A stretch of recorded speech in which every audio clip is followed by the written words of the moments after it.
صاحبہ کی موجودہ دور کے علماء میں ایک ممتاز حیثیت ہے. ان کا تعلق سرگودا سے ہے. ان کے والد جناب عبد الرحمان ہاشمی ایک مشہور اسلامک اسکالر ہیں، جن کی تربیت اور رہنمائی نے ڈاکٹر فرحت ہاشمی صاحبہ کو اس مشن سے خوشناس کروایا.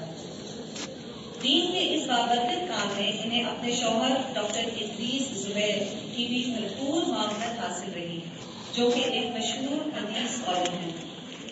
ڈاکٹر فرحت ہاشمی صاحبہ نے عربی میں ایم اے اور حدیث سائنسز میں گلاسگو یونیورسٹی اسکاٹ لینڈ سے پی ایچ ڈی ہے. ڈاکٹر صاحبہ کی زندگی کا مقصد قرآن کی تعلیم کو آسان اور لوگوں کی زندگیوں کے قریب تر بنا کر عام کرنا ہے. اس مشن کو پایہ تکمیل تک پہنچانے کے لیے الملا انٹرنیشنل فاؤنڈیشن معاشرے میں جہالت اور افلاس دور کرنے کے لیے ہر طرح کے تعصبات سے بالا تر ہو کر دینی تعلیم کے فروغ اور فلاحی کاموں میں 1994 سے پاکستان میں سرگرم ہے. پاکستان میں کافی عرصہ اسلامک انٹرنیشنل یونیورسٹی میں ڈاکٹر صاحبہ نے پڑھایا. 2002 میں دبئی میں دورہ قرآن کروایا. UAE کی ریجن میں باقاعدہ کلاسز کا آغاز ہوا. 2002 میں شروع کیا گیا یہ علمی سفر اللہ کے فضل و کرم سے اب UAE کے مختلف شہروں میں پھیل چکا ہے.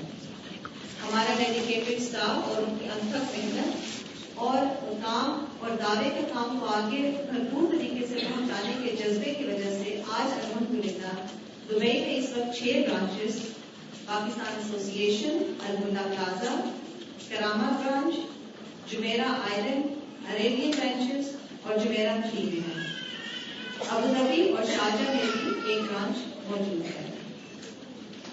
قرآن مجید کا براہ راست فہم حاصل کرنے کے لیے یہ ادارے خواتین اور لڑکیوں کے لیے مختلف دورانیے اور اوقات کے ڈپلوماز اور سرٹیفکیٹ کورسز کروا رہے ہیں.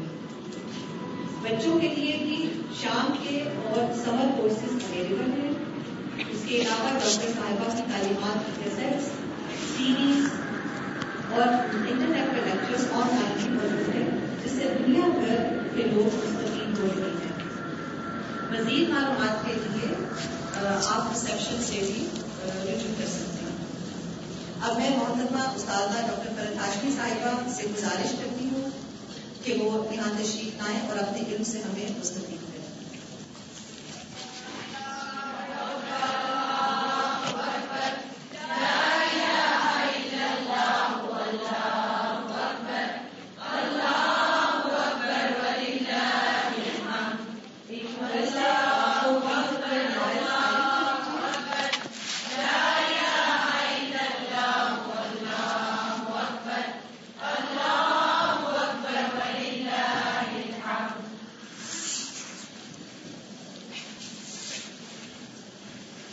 السلام علیکم ورحمۃ اللہ وبرکاتہ.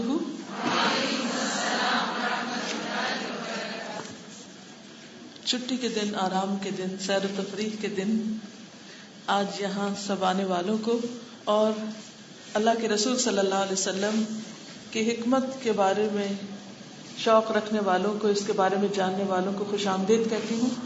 اللہ تعالیٰ سے دعا ہے کہ اللہ تعالیٰ ہمارے اس وقت میں برکت ڈالے اور ہم واقعی آج یہاں سے وہ کچھ سیکھ کر اٹھیں کہ جس سے ہماری زندگی میں تبدیلی آئے اور جس سے ہماری آخرت کا انجام بہتر ہو جائے. نحمده ونصلی علی رسولہ الکریم، اما بعد فاعوذ باللہ من الشیطان الرجیم. بسم اللہ الرحمن الرحیم. رب اشرح لی صدری ویسر لی امری واحلل عقدۃ من لسانی یفقہوا قولی. اللہ سبحانہ وتعالی نے ہمیں پیدا کیا، اپنی عبادت کے لیے پیدا کیا اور اپنی عبادت کے طریقے سکھانے کے لیے ہر دور میں پیغمبر بھیجے، جن میں سے سب سے آخری پیغمبر محمد الرسول اللہ صلی اللہ علیہ وسلم ہیں. ہم سب آپ پر ایمان رکھتے ہیں، آپ سے محبت کرتے ہیں.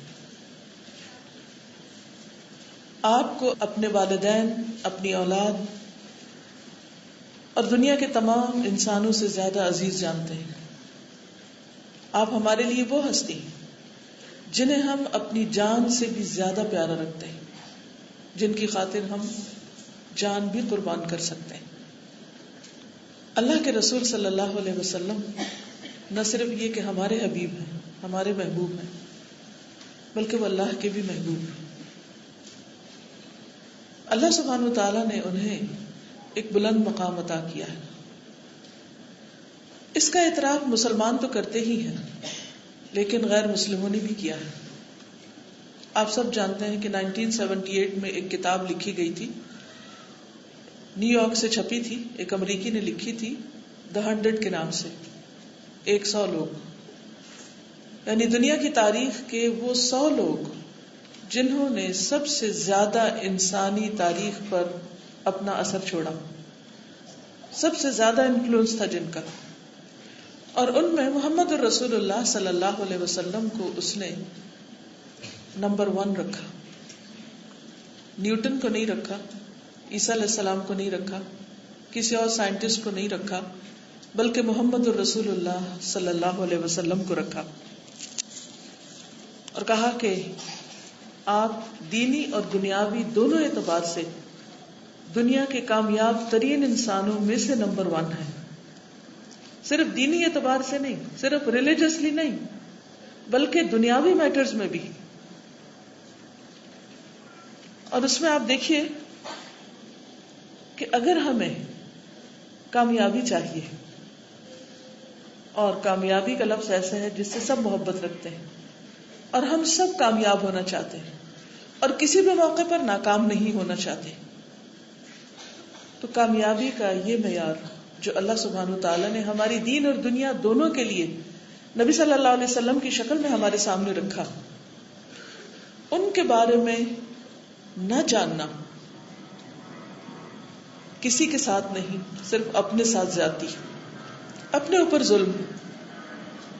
کیونکہ ایک طرف ہم کامیاب ہونے اور دنیا میں مقام حاصل کرنے اور آخرت میں کامیاب ہونے کی توقع رکھتے ہیں, اس کی ہم سب کو اس کی بہت شدید خواہش ہے, اور دوسری طرف کامیابی کا جو اصل معیار ہے, جو دنیاوی اعتبار سے بھی اور آخرت کے اعتبار سے بھی کامیاب ہے, ان کی زندگی کو ہم جانے ہی نہ.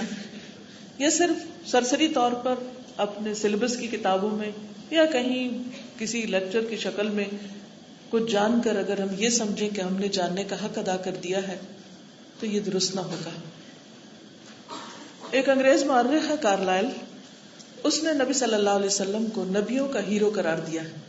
یعنی تمام انسانوں میں تو آپ افضل ہیں ہی, اور دنیا کے کامیاب ترین انسانوں میں بھی سب سے ٹاپ پر ہیں, لیکن جو انبیاء ہیں, انسانوں کی ہدایت کے لیے دنیا میں آتے رہے, وہ ان میں سے بھی ان کو ٹاپ پر قرار دیتا ہے.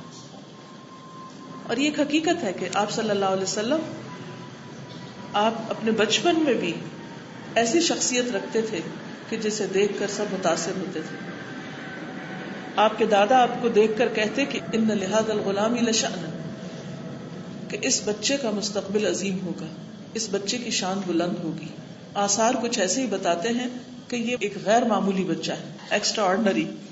جوانی میں آپ حضرت علی رضی اللہ تعالیٰ عنہ, جنہوں نے آپ کے ساتھ زندگی بسر کی, وہ کہتے ہیں کہ من رآہ بدیہۃ ہابہ ومن خالطہ احبہ, کہ جو پہلی بار آپ کو دیکھتا تو آپ کے روب میں آ جاتا.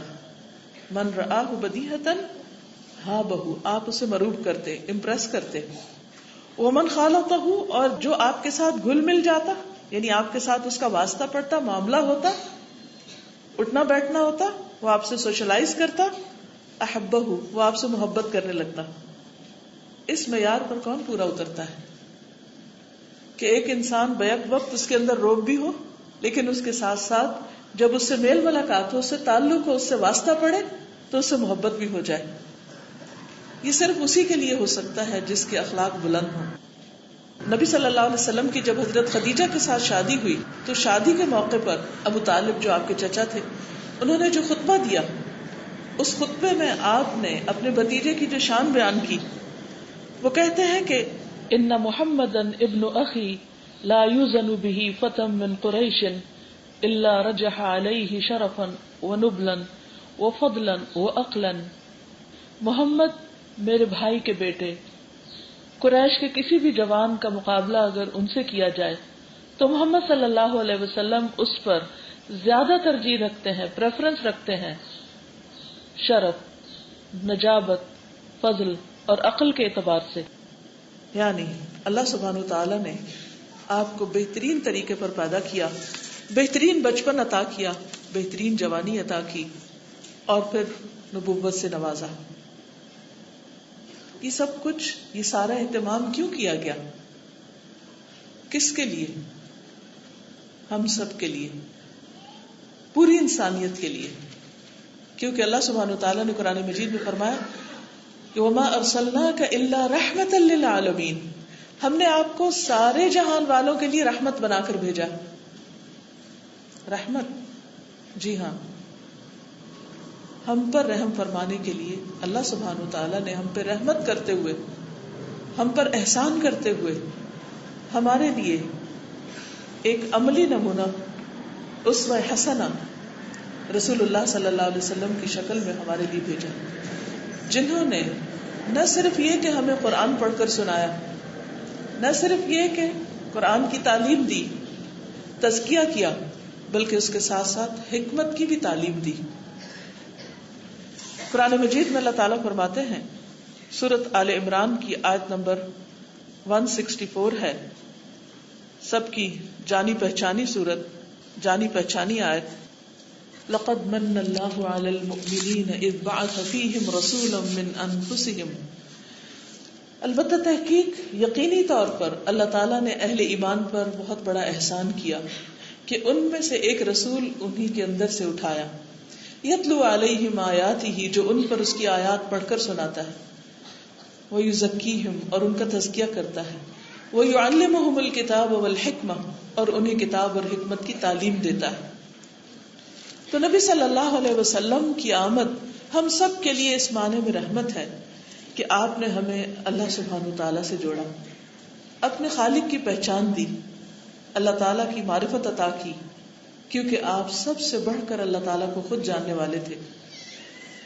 اللہ سبحانہ وتعالیٰ کا کلام ہم تک پہنچایا، صرف ایک کتاب کی شکل میں دے نہیں دیا بلکہ پڑھ کر سنایا، یتلو علیہم آیاتہ، اور صرف قرآن کی تلاوت ہی نہیں کی اور سکھائی نہیں بلکہ تزکیہ بھی کیا، ویزکیہم، کہ انسانوں کو بہترین اخلاق سے نوازا، اور پھر اس کے ساتھ ساتھ تعلیم عطا کی، ویعلمہم الکتاب والحکمہ، کہ انہیں کتاب اور حکمت کی تعلیم دی. اللہ کا شکر ہے کہ ہر طرف جہاں بھی جائیں لوگوں کے اندر قرآن کی محبت امڑتی نظر آتی ہے. ہر شخص قرآن پڑھنے میں، سیکھنے میں، سکھانے میں مصروف نظر آتا ہے. آپ میں سے اکثریت اس کام کے ساتھ وابستہ ہے. لیکن اللہ کے رسول صلی اللہ علیہ وسلم نے قرآن مجید کے ساتھ ساتھ حکمت کی بھی تعلیم دی ہے. قرآن تو اللہ کا کلام ہے، لیکن حکمت کیا ہے؟ حکمت اس کتاب پر عمل کرنے کا طریقہ، کہ اس پر عمل کیسے کیا جائے. کیونکہ بہت دفعہ ایسا ہوتا ہے کہ ہم قرآن مجید پڑھ بھی لیتے ہیں، بہت خوبصورت قرأت کرنا جان لیتے ہیں، بہت تفسیر بھی اچھی طرح کر لیتے ہیں، اس کو براہ راست عربی میں بھی سمجھنے لگتے ہیں، لیکن پھر بھی یوں لگتا ہے کہ جیسے عمل سے خالی ہے. خود کو بھی احساس ہوتا ہے اور دوسرے لوگ بھی بعض اوقات دیکھ کر اعتراض کرتے ہیں کہ یہ قرآن پڑھنے پڑھانے والے قرآن کا عملی نمونہ کیوں نہیں نظر آتے، جو کچھ قرآن کہتا ہے وہ ان کی زندگیوں میں نظر کیوں نہیں آتا. اور جو ہم قرآن پڑھتے چلے جاتے ہیں ہم سب کے اندر یہ احساس گہرا ہوتا چلا جاتا ہے اور شدت کے ساتھ ہوتا ہے کہ یہ قرآن ہماری زندگی میں جھلکتا نظر آئے، ہم واقعی حقیقی معنوں میں صاحب قرآن نظر آئیں. لیکن یہ کس طرح ممکن ہو؟ یہ اسی وقت ممکن ہو سکتا ہے کہ جب صاحب قرآن کی زندگی ہمارے سامنے ہو. صاحب قرآن کون ہے؟ محمد الرسول اللہ صلی اللہ علیہ وسلم، کہ جن کے قلب مبارک پر قرآن نازل ہوا تھا، جن کے بارے میں ان کی زوجہ محترمہ حضرت عائشہ صدیقہ رضی اللہ تعالی عنہا نے گواہی دی تھی کہ کان خلقہ القرآن، آپ کا اخلاق قرآن تھا. یعنی قرآن صرف آپ کے دل پر نہیں، صرف آپ کے سینے میں نہیں، صرف آپ کی زبان پر نہیں، صرف آپ کی قرات میں نہیں، صرف آپ کی نماز میں نہیں، صرف آپ کی مجلسوں میں نہیں، بلکہ یہ قرآن آپ کی عملی زندگی میں تھا. آپ نے صرف اس کی وضاحت ہی نہیں کی، صرف اس کی تشریح یا تفسیر بیان نہیں کی، بلکہ اس پر عمل کر کے بھی دکھایا، کیونکہ یہ آپ کی ذمہ داریوں میں سے ایک بڑی ذمہ داری تھی. قرآن مجید میں آتا ہے وَأَنزَلْنَا إِلَيْكَ الذِّكْرَ لِتُبَيِّنَ لِلنَّاسِ مَا نُزِّلَ إِلَيْهِمْ. ہم نے آپ کی طرف یہ ذکر نازل کیا تاکہ آپ بیان کیجئے ان کے لیے کہ ان کی طرف کیا اتارا گیا ہے. تو رسول اللہ صلی اللہ علیہ وسلم نے ہمیں قرآن مجید کی وضاحت اپنے عمل سے کر کے دکھائی، زبان سے بھی کی لیکن عمل سے بھی کر کے دکھائی. اور پھر زندگی گزارنے کے وہ بہترین رہنما اصول دیے، علمی اور عملی دونوں شکلوں میں، کہ اگر آج ہم ان پر عمل کریں تو ہم دنیا کے کامیاب ترین انسان ہو سکتے ہیں. آج ہر شخص پریشان نظر آتا ہے، کسی نہ کسی غم، کسی نہ کسی خوف، کسی نہ کسی تکلیف کا شکار نظر آتا ہے، خواہ وہ جان میں ہے یا مال میں ہے یا اولاد میں. ساری نعمتوں کے باوجود لوگ خوش نظر نہیں آتے. اس کی کیا وجہ ہے؟ کہاں کمی ہے؟ کس چیز کی کمی ہے؟ کیا مسنگ ہے ہماری زندگی سے؟ اور وہ پتہ کیسے چلے گا کہ ہم کیا مس کر رہے ہیں؟ وہ اسی وقت ہم جان سکتے ہیں جب ہمارے سامنے ایک آئینہ ہو، اور وہ آئینہ ہمیں محمد الرسول اللہ صلی اللہ علیہ وسلم نے دکھایا کہ مطمئن رہنے کا راز کیا ہے، خوش رہنے کا راز کیا ہے، کامیاب ہونے کے طریقے کیا ہیں، پرسکون کیسے رہا جا سکتا ہے. یہ سب کچھ آپ کی اپنی عملی زندگی میں تھا. نبی صلی اللہ علیہ وسلم نے پوری زندگی میدے کی روٹی نہیں کھائی، بلکہ آپ نے میدا دیکھا بھی نہیں. آج آپ مسلمانوں کا کوئی دسترخوان دیکھیں شاید ہی وہ میدے سے خالی. کوئی بھی چیز اٹھائیں کھانے کی، ہر چیز کے اندر وہی. کبھی آپ غور کرنا شروع کیجیے، صرف ایک کھانے کی عادت میں اتنا بڑا ڈفرنس. اور کھانا براہ راست ہمارے پوری شخصیت پر اثر انداز ہوتا ہے، ہمارے مزاج پر اثر انداز ہوتا ہے. کیا وجہ ہے کہ نبی صلی اللہ علیہ وسلم ان چنے آٹے کی روٹی کھا کر مطمئن تھے؟ کیا وجہ ہے کہ آپ کے گھر میں اگر 2 ماہ چولہا نہیں جلتا تو بھی آپ خوش تھے اور بھرپور عبادت کرتے تھے، بھرپور طریقے سے زندگی بسر کر رہے تھے، کہیں بھی کمی نہیں کی؟ کہیں اس بات کی پریشانی کا ذکر نہیں ملتا کہ یار اب تو نے کھانے کو تو کچھ دیا نہیں، اب میں یہ ڈیوٹی کیسے کروں جو تو نے مجھ پر ڈالی، یہ ذمہ داری کیسے پوری کروں جو تو نے مجھ پر عائد کی. ایسا کچھ بھی نہیں. خوشی اچھے کھانے سے نہیں ہوتی، خوشی اچھے لباس سے نہیں ہوتی. نبی صلی اللہ علیہ وسلم کا لباس دیکھیے، آپ کے پاس کتنے قیمتی کپڑے تھے. ہاں کبھی کبھار آپ نے وہ بھی اوڑھ کر دکھائے کہ وہ پہننا منع نہیں ہے، لیکن عام طور پر آپ کے لباس میں پیوند ہوا کرتے تھے. اور نہ صرف یہ کہ آپ کے بلکہ آپ کے صحابہ کے بھی. اس کے باوجود وہ ہم سے کئی گنا زیادہ مطمئن لوگ تھے. آپ کے گھر کو دیکھیے، اس کی کنسٹرکشن کو دیکھیے، مسجد نبوی کے ساتھ جو حجرات تھے، اور خود مسجد نبوی جس میں 9 ہجری تک دیا نہیں جلا، تیل ہی نہیں تھا، چراغ کہاں سے جلایا جاتا.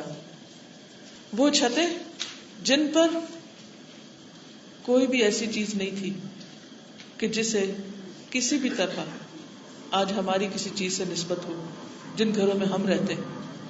لیکن اس کے باوجود جدید ترین طریقے تعمیر پر تعمیر کیے ہوئے گھروں میں ہر طرح کے انتظامات کے باوجود، جس میں سردی اور گرمی کا انتظام ہے، روشنی اور ہوا کا انتظام ہے، بہترین بستر، اس کے باوجود ہم خوش نہیں. وہ کیا وجہ تھی کہ ازواج مطہرات چند فٹ کے چیمبر کے اندر، جس کی چھت پر گھاس پھوس تھا، جس کے نیچے بمشکل کھڑا ہوا جا سکتا تھا، ان گھروں میں بھی وہ مطمئن تھی. وہ ہماری طرح روتے رہنے والی عورتیں نہیں تھی. وہاں کسی کے پاس بھی ایسے بیڈز نہیں تھے جن پر ہم سوتے ہیں، لیکن اس کے باوجود وہ کس قدر شکر گزار تھے. کہیں کمپلینٹس نظر ہی نہیں آتی. ہاں کبھی کبھار ایسا ضرور ہوا کہ جب حالات بہت شدید ہو گئے، بہت مشکل ہو گئی، تو نبی صلی اللہ علیہ وسلم سے انہوں نے نان نفقے کا تقاضا کیا. وہ بھی انسان تھی، اور یہ بتانا مقصود تھا کہ ازواج مطہرات انسانوں میں سے تھی. لیکن اس کے باوجود روزمرہ زندگی میں کمپلینٹس نظر نہیں آتی. اگر ہم اپنی گفتگو پر غور کریں، صرف ایک دن کی باتیں اگر ہم خود لکھ لیں، یا جو ہم بول رہے ہوتے ہیں صرف اپنے کانوں کو سنا دیں، تو ہمیں خود پتہ چل جائے گا کہ ہر دوسرے جملے میں ایک شکایت ہوتی ہے، ڈائریکٹلی یا انڈائریکٹلی. کسی نہ کسی طرح ہم اپنے حالات کا رونا رو رہے ہوتے ہیں. وجہ کیا ہے؟ وجہ ہے وہ بہت بڑا فاصلہ جو ہماری اور رسول اللہ صلی اللہ علیہ وسلم کی عملی زندگیوں میں. کیونکہ ہم نے علم تو پا لیا، ہم نے الفاظ تو سیکھ لیے، ہم نے ان کے مخارج تو جان لیے، ہم نے آیات کو یاد تو کر لیا، لیکن ہم نے ان پر عمل کرنا نہیں جانا. اپنے آپ سے پوچھیے، خود سے سوال کیجیے، اور پوری آنیسٹی کے ساتھ کہ زندگی میں جب کوئی معاملہ پیش آتا ہے، کوئی مرحلہ خوشی کا یا غم کا، یا کوئی ڈیسیژن لینا ہوتا ہے، تو کتنی بار یہ سوچتے ہیں کہ اگر اس جگہ نبی صلی اللہ علیہ وسلم ہوتے تو وہ کیا کرتے. ہمیں ایک معیار دے دیا گیا نا کہ اگر یہ پرابلم ان کے سامنے آتا، یہ فیصلہ ان کو کرنا ہوتا، تو وہ کس طرح کرتے، وہ کیا کرتے، وہ کیسے معاملہ کرتے. اور انہوں نے سکھایا کہ میں کیسے معاملہ کروں کسی کے بھی ساتھ. ہم اپنے 24 گھنٹے کی روٹین کو دیکھیں، صبح سے رات تک، رات سے صبح تک. بالکل ارلی مارننگ کو دیکھیے، کیا ہمارا اٹھنا ویسا ہی ہے جیسے اللہ کے رسول صلی اللہ علیہ وسلم کا تھا؟ آپ کے بیڈ سے اٹھنے کا طریقہ کیا تھا کہ آپ یکایک اٹھ جاتے تھے، آنکھ کھلتی تھی اور اللہ کا ذکر کرتے ہوئے بیڈ سے اتر جاتے. ہم کیسے اٹھتے؟ آنکھ کھلنے کے کتنی دیر بعد بیڈ چھوڑتے ہیں؟ کیا سوچے چلے جاتے ہیں؟ کیوں نہیں اٹھتے؟ جاگ بھی رہے ہوتے ہیں پھر بھی نہیں اٹھتے. کیوں؟ کیا مشکل ہے؟ کیا ہم سنت پر ہیں؟ پھر آپ دیکھیے وضو سے دن کا آغاز، ٹوائلٹ جانے کے لیے دعا، باہر آنے کی دعا، وضو کرنے کا طریقہ. کیا واقعی ہمیں نبی صلی اللہ علیہ وسلم کے وضو کا طریقہ صحیح طور پر معلوم ہے اور اس کو فالو بھی کرتے؟ ایک دن میں آپ کتنی دفعہ مسواک کرتے تھے اور کتنی کثرت کے ساتھ کرتے تھے؟ ہماری زندگی میں کیا وہ سب موجود ہے؟ ہم دن میں کتنی بار مسواک کرتے ہیں؟ کیا صرف 5 نمازوں کے لیے جو وضو کرتے ہیں اس کے ساتھ بھی وہ سنت موجود ہے؟ پھر لباس کی سنت دیکھیے. پھر آپ کی عبادت، نماز میں آپ کھڑے ہوتے ہیں، نماز کا قیام، نماز کا رکوع، نماز کا سجدہ، اور جو کچھ اس میں پڑھتے تھے کیا وہ ہماری زندگی میں موجود ہے؟ پھر آپ کے اپنے ازواج کے ساتھ تعلقات، ان کے ساتھ حکمت کے معاملات. پھر صرف یہی نہیں تھی زندگی، ہماری زندگی تو بس یہی ہے نا، اپنی عبادت کر لی، اپنے گھر بار کو دیکھ لیا، بس سمجھا بہت کمال کر لیا. اگر آپ 23 سالہ تاریخ نبوت کو پڑھیں تو آپ دیکھیں گے کہ مکی دور میں کس قدر مشکلات ہیں، حتیٰ کہ ہجرت کرنی پڑی وہاں سے. اور پھر مدنی دور، اس میں کوئی سال ایسا ہے جس میں کوئی غزوہ یا سریہ نہ ہوا ہو، جس میں مدینہ پر خوف کی حالت طاری نہ ہوئی ہو، جس میں ہر روز ایک نیا چیلنج نہ ہو، جس میں ہر طرح کے معاملات پیش نہ آ رہے. کیونکہ آپ صلی اللہ علیہ وسلم نے صرف گھر کے اندر صرف طہارت اور سونے جاگنے اور کھانے پینے کے آداب نہیں سکھائے، آپ نے جنگ کے، فتح کے، شکست کے اور ان تمام کے علاوہ مختلف مقامات پر جو آپ کے قانونی فیصلے ہیں، جو نظام حکومت کو چلانے کے لیے آپ نے طریقے اختیار کیے، جس طرح غیر مسلموں کے ساتھ برتاؤ کیا، جس طرح ان کے ساتھ معاہدات کیے، جس طرح ان کے ساتھ سلوک کیا، یہ سب بھی آپ کی زندگی کا ایک حصہ تھا. کیا آج ہماری زندگی میں ان تمام چیزوں سے براہ راست رہنمائی کا کوئی طریقہ، کوئی سلیقہ موجود ہے؟ کیا ہم آپ کی ان حکمتوں سے فائدہ اٹھا رہے ہیں؟ اگر نہیں تو ہمیں غور کرنے کی ضرورت ہے. ہمیں ایک ایک سٹیپ پر ایک ایک سٹیپ پر توجہ دینے کی ضرورت ہے، کیونکہ اللہ کے رسول صلی اللہ علیہ وسلم نے ہمیں وہ کچھ سکھا دیا ہے جو ہم جانتے نہیں تھے. قرآن مجید میں سورۃ البقرہ 151 میں آتا ہے وَيُعَلِّمُكُمُ الْكِتَابَ وَالْحِكْمَةَ وَيُعَلِّمُكُم مَّا لَمْ تَكُونُوا تَعْلَمُونَ. اور رسول تمہیں کتاب اور حکمت کی تعلیم دیتا ہے اور تمہیں وہ سکھاتا ہے جو تم جانتے نہیں تھے. آج بھی ہم وہ نہیں جانتے جو اللہ کے رسول صلی اللہ علیہ وسلم نے سکھایا. ہم میں سے صرف اس مجلس میں جتنے لوگ بیٹھے ہیں، میں سے کوئی ایک بھی یہ دعویٰ نہیں کر سکتا کہ میں نے وہ سب کچھ جان لیا ہے جو اللہ کے رسول صلی اللہ علیہ وسلم نے کیا یا فرمایا. کیا ہم میں سے کوئی کہہ سکتا ہے؟ نہیں. شاید آدھا بھی نہیں، شاید چوتھائی بھی نہیں، شاید 10واں حصہ بھی نہیں. پھر ہم کس قسم کی کامیابی کو دیکھ رہے ہیں؟ ہم کیسے کامیاب ہو سکتے اپنی عملی زندگیوں میں جب ہماری زندگی میں اللہ کے رسول صلی اللہ علیہ وسلم کے طریقے ہی موجود نہیں؟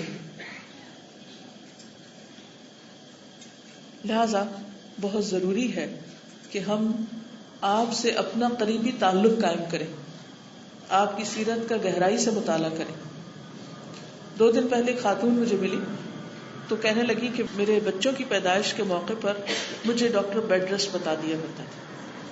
کئی خواتین کے ساتھ ایسا ہوتا ہے کہ وہ پھر اٹھ نہیں سکتی، کام نہیں کر سکتی، چل پھر نہیں سکتی، کہیں آ جا نہیں سکتی. تو وہ 8-9 مہینے ایسے ہی ہوتے ہیں جیسے قید ہے کہ آپ اپنے گھر میں جم گئے. اس وقت کو بہت سے لوگ بوریت میں، بیزاری میں، یا صرف ٹیلی ویژن دیکھ کر یا ادھر ادھر کسی طرح فون پہ بات کر کے کسی نہ کسی طرح وقت ضائع کر دیتے. تو کہنے لگی کہ انہی دنوں مجھے ابن کثیر کی البدایہ والنہایہ جو 21 والیومز میں ہے وہ مل گئی،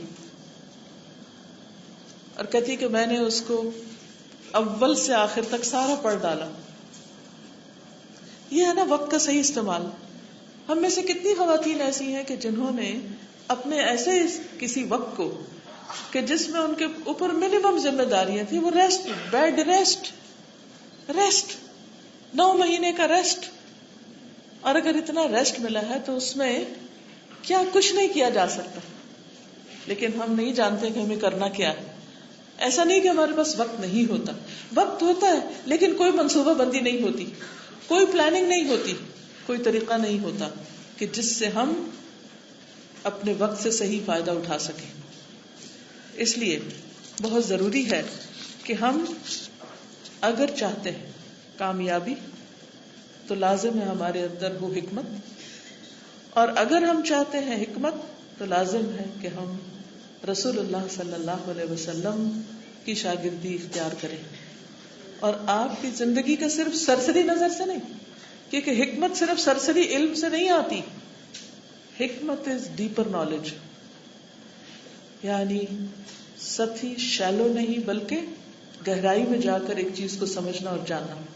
اور یہ چیز بار بار کے مطالعے سے آتی، بار بار ایک چیز کو پڑھنے سے آتی. جیسے قرآن مجید میں ہمیں غور و فکر کے لیے کہا گیا نا، تدبر کرنے کے لیے.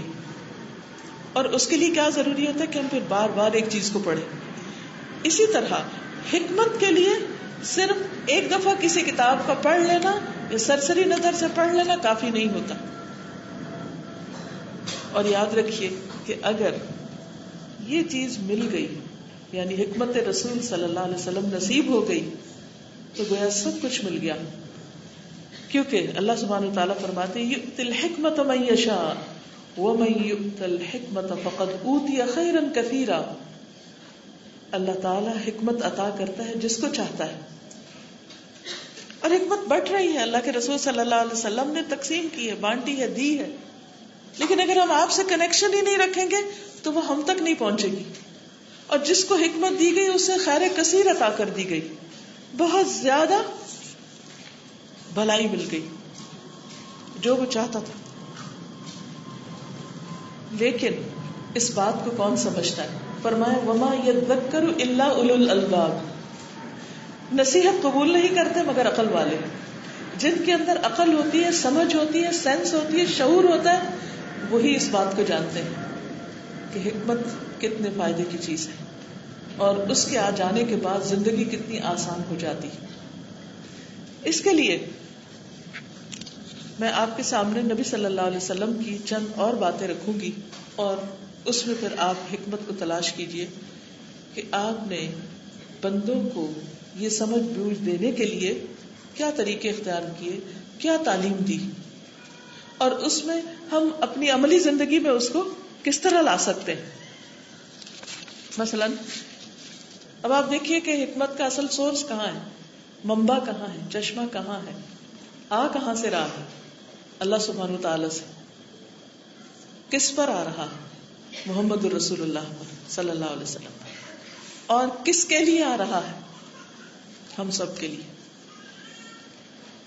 ہمارے لیے ان کو رول ماڈل بنا دیا گیا، کہا کہ ان کو دیکھ کر بس صرف کاپی کر لو. کاپی کرنا تو سب سے آسان کام ہوتا ہے، کاپی کر لو، ان کے فٹ سٹیپس کو فالو کر لو. ایک حدیث ہے جس میں نبی صلی اللہ علیہ وسلم نے فرمایا، نمبر 1 خشیت اللہ فی السر والعلانیہ، اللہ کا ڈر چھپے ہوئے بھی اور ظاہری طور پر بھی. خشیت اللہ فی السر والعلانیہ، جہاں بھی ہو اللہ سے ڈرے. ایک اور جگہ پر نبی صلی اللہ علیہ وسلم نے فرمایا، اتق اللہ حیث ما کنت، اللہ سے ڈرتے رہو جہاں بھی تم ہو. اب اگر ہمیں یہ اصول یاد ہو کہ ہمیں ہر جگہ اللہ سے ڈرنا ہے، ہر جگہ، اور حیث ما جو ہے یہ ظرف زمان بھی ہے اور ظرف مکان بھی ہے، یعنی ہر وقت ڈرنا ہے اور ہر جگہ. ہر وقت میں کیا ہے؟ چاہے وہ صبح کا وقت ہو، چاہے وہ شام کا ہو، چاہے وہ دن ہو، چاہے وہ رات ہو. رات کے اندھیرے میں بھی اللہ سے ڈرنا ہے اور دن کی روشنی میں بھی اللہ سے ڈرنا ہے. اور جگہ کے اعتبار سے چاہے اکیلے بیٹھے ہوں چاہے سب کے بیچ میں ہوں، کوئی بھی کام جو کر رہے ہوں وہ اللہ کے ڈر سے. اور یہ حقیقت ہے کہ ساری حکمت کا راز اللہ کا ڈر ہے. نبی صلی اللہ علیہ وسلم نے لوگوں کو اپنے سے نہیں ڈرایا، انسانوں سے نہیں ڈرایا، بلکہ انسانوں کی غلامی سے آزاد کیا. اور کس سے ڈرایا؟ صرف اللہ سے، تنہائی میں بھی اور مجلس میں بھی. اب آپ دیکھیے کہ مجلس میں تو پھر ہمیں لوگوں کا ڈر بعض اوقات غلط کاموں سے روک دیتا ہے. اصل امتحان ہوتا ہے جب انسان اکیلا ہوتا ہے. ہم سب کو اگر یہ پرکھنا ہے، یہ جانچنا ہے کہ ہمارے اندر تقویٰ ہے یا نہیں، اللہ کا ڈر ہے یا نہیں، تو ہمیں کس بات کی طرف توجہ کرنی؟ اپنے تنہائی کے اوقات کو دیکھنا ہے. صرف لوگوں کے ساتھ کی ہوئی گفتگو کو نہیں، بلکہ اپنے دل کے اندر اٹھنے والے خیالات تک کو دیکھنا ہے. کیونکہ ہمارے دلوں سے یا ہم واقف ہیں یا ہمارا رب واقف ہے. کوئی دوسرا نہیں جانتا کہ کسی کے دل میں کیا ہے، کون کیا سوچتا ہے، اس کا اللہ سبحانہ وتعالی کے بارے میں کیا گمان ہے، اس کا محمد رسول اللہ کے بارے میں کیا خیال ہے، وہ اپنے والدین کو کیا اہمیت دیتا ہے، وہ لوگوں کے بارے میں کیسا ظن رکھتا ہے. تھوڑی دیر کے لیے سوچئے کہ اگر لوگوں کو اپنے آپ کے اندر جھانک کے دیکھیے، اپنے دل کو ایک صفحے کی طرح یا ایک کھلی کتاب کی طرح سامنے رکھ کے خود پڑھیے اپنے دل کو کہ اس دل میں کس کس کی نفرت ہے، کس کس کے لیے حسد ہے، کس کے لیے برائی ہے. اگر وہ کتاب چھپ کر باہر آ جائے اور دوسرے لوگ اس کو پڑھنے لگے تو لوگوں میں کیا ہمارا جینا دوبر نہ ہو جائے؟ شیطان ہمارا دشمن دوسروں کے بارے میں پہلے منفی خیال ذہن میں ڈالتا ہے، بدگمان کرتا ہے، ان کے اچھے کام کو بھی برا بنا کے دکھاتا ہے اور برے کاموں کو اچھا بنا کے دکھاتا ہے. زین لہم الشیطان اعمالہم، برائیوں کو خوبصورت کر دیتا ہے اور نیکیوں کو یا اچھی چیز کو شک کی نگاہ سے دکھاتا ہے، اس کے بارے میں شک کرواتا ہے. اب آپ دیکھیے کہ تھوڑی دیر کے لیے اپنا جائزہ لیجیے، اپنا محاسبہ کیجیے کہ آپ اللہ تعالیٰ سے کتنی محبت کرتے ہیں، اللہ تعالیٰ کا کتنا ڈر ہے دل میں، اور وہ ڈر کتنا مضبوط ہے. کیا وہ ڈر مجھے غلط بیانی سے روکتا ہے؟ کیا اللہ کا وہ ڈر مجھے لوگوں کے بارے میں بدگمانی سے روکتا ہے؟ اگر وہ نہیں روکتا تو پھر یہ ڈر کس قسم کا ڈر ہے؟ حکمت کا راز، حکمت کا سرچشمہ تو اللہ کا ڈر ہے، اللہ کی خشیت ہے. جس کے اندر حکمت، جس کے اندر اللہ کا ڈر نہیں، اس کے اندر کوئی حکمت نہیں. رسول اللہ صلی اللہ علیہ وسلم کیوں سب سے زیادہ باحکمت انسان تھے؟ کیونکہ وہ کہتے ہیں کہ میں تم میں سب سے زیادہ اللہ سے ڈرنے والا ہوں، تم سب سے زیادہ میں اللہ سے ڈرتا ہوں. حالانکہ آپ اللہ کے محبوب ہیں، اللہ کے پیارے ہیں، آپ کے اگلے پچھلے سارے گناہ معاف کر دیے گئے. اگر ہمیں کوئی کہے کہ تمہارے اگلے پچھلے سارے گناہ معاف اور تم اللہ کے بہت پیارے ہو چکے ہو اور تمہارے لیے جنت لکھی جا چکی ہے اور تمہیں قیامت کے دن ایسا اور ایسا آنر اور اعزاز ملے گا، پھر اس کے بعد ہمارے اعمال کا حال کیا ہوگا؟ کہ بس اب جنت کی ٹکٹ تو پکی ہو چکی ہے، اب کچھ کرنے کی کیا ضرورت ہے؟ کیونکہ ہم نے تو صرف اس ایک بات پر کہ لا الہ الا اللہ پڑھ لو تو جنت میں چلے جاتے ہیں، اس کے بعد سب کام چھوڑ دیے. پھر جنت میں تو چلے ہی جانا، کیا ہوا اگر تھوڑی سی سزا بھگت کے چلے گئے؟ چلے ہی جائیں گے نا. تو اس لیے فکر کی بات نہیں، اب دنیا کے 4 دن تو مزے کرو. کیا واقعی اللہ کا ڈر ہے؟ اور اگر اللہ کا ڈر نہیں تو حکمت نہیں. تو حکمت رسول کا پہلا راز کیا ہوا بتائیے؟ اللہ کا ڈر، اللہ کا ڈر. اور جو انسان اللہ سے ڈرتا ہے اس کے دل سے لوگوں کا ڈر نکل جاتا ہے، کیونکہ اسے لوگوں کو جواب نہیں دینا، اسے لوگوں کے سامنے نہیں سچا ہونا، کیونکہ وہ اللہ کے سامنے سچا ہے اور اللہ اس کی سچائی لوگوں پر واضح کر دے گا. اللہ سبحانہ و تعالیٰ اس کا دفاع کرے گا، کیونکہ یہ اللہ کا وعدہ ہے، ان اللہ یدافع عن الذین آمنوا. اللہ ان لوگوں کی مدافعت کرتا ہے، ان کا دفاع کرتا ہے، ان کو ڈیفینڈ کرتا ہے جو ایمان لائے. تو جب ہمارے اندر سچا ایمان ہوگا تو سب کچھ ٹھیک ہو جائے گا. الا ان اولیاء اللہ لا خوف علیہم ولا هم یحزنون. سنو، خبردار رہو، اللہ کے دوست ان پر کوئی خوف نہیں ہوتا، کوئی غم نہیں ہوتا، اور قیامت کے دن پہ ان پر کوئی خوف اور غم نہیں ہوگا. لا خوف علیہم ولا هم یحزنون. کیوں نہیں ہوتا؟ خوف تو سب کو ہوتا ہے، طبعی خوف سب کے اندر ہوتا ہے. کوئی ڈرنے والی چیز دیکھیں گے تو آپ ڈریں گے.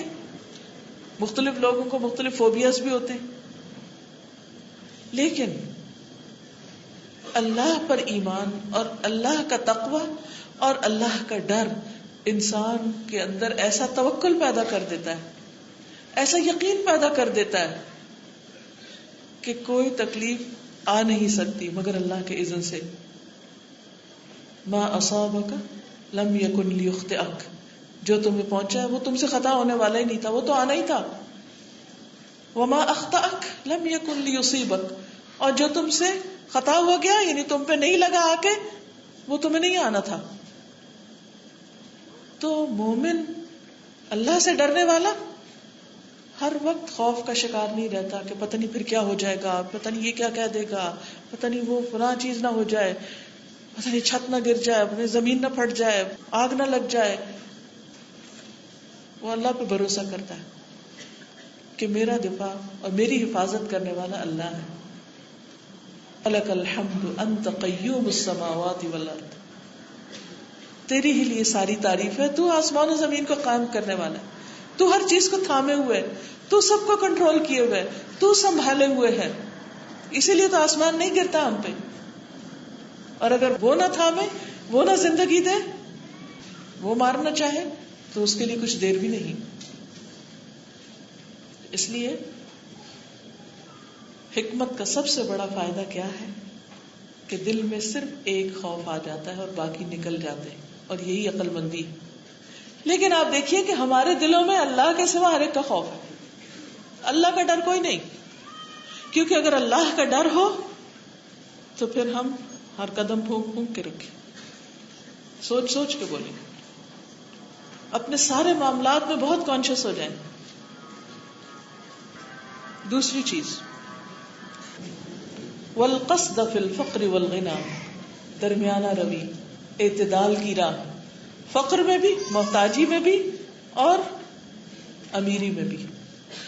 جب بہت بھی مال ہو تب بھی اعتدال، اور جب کچھ نہ ہو تب بھی اعتدال.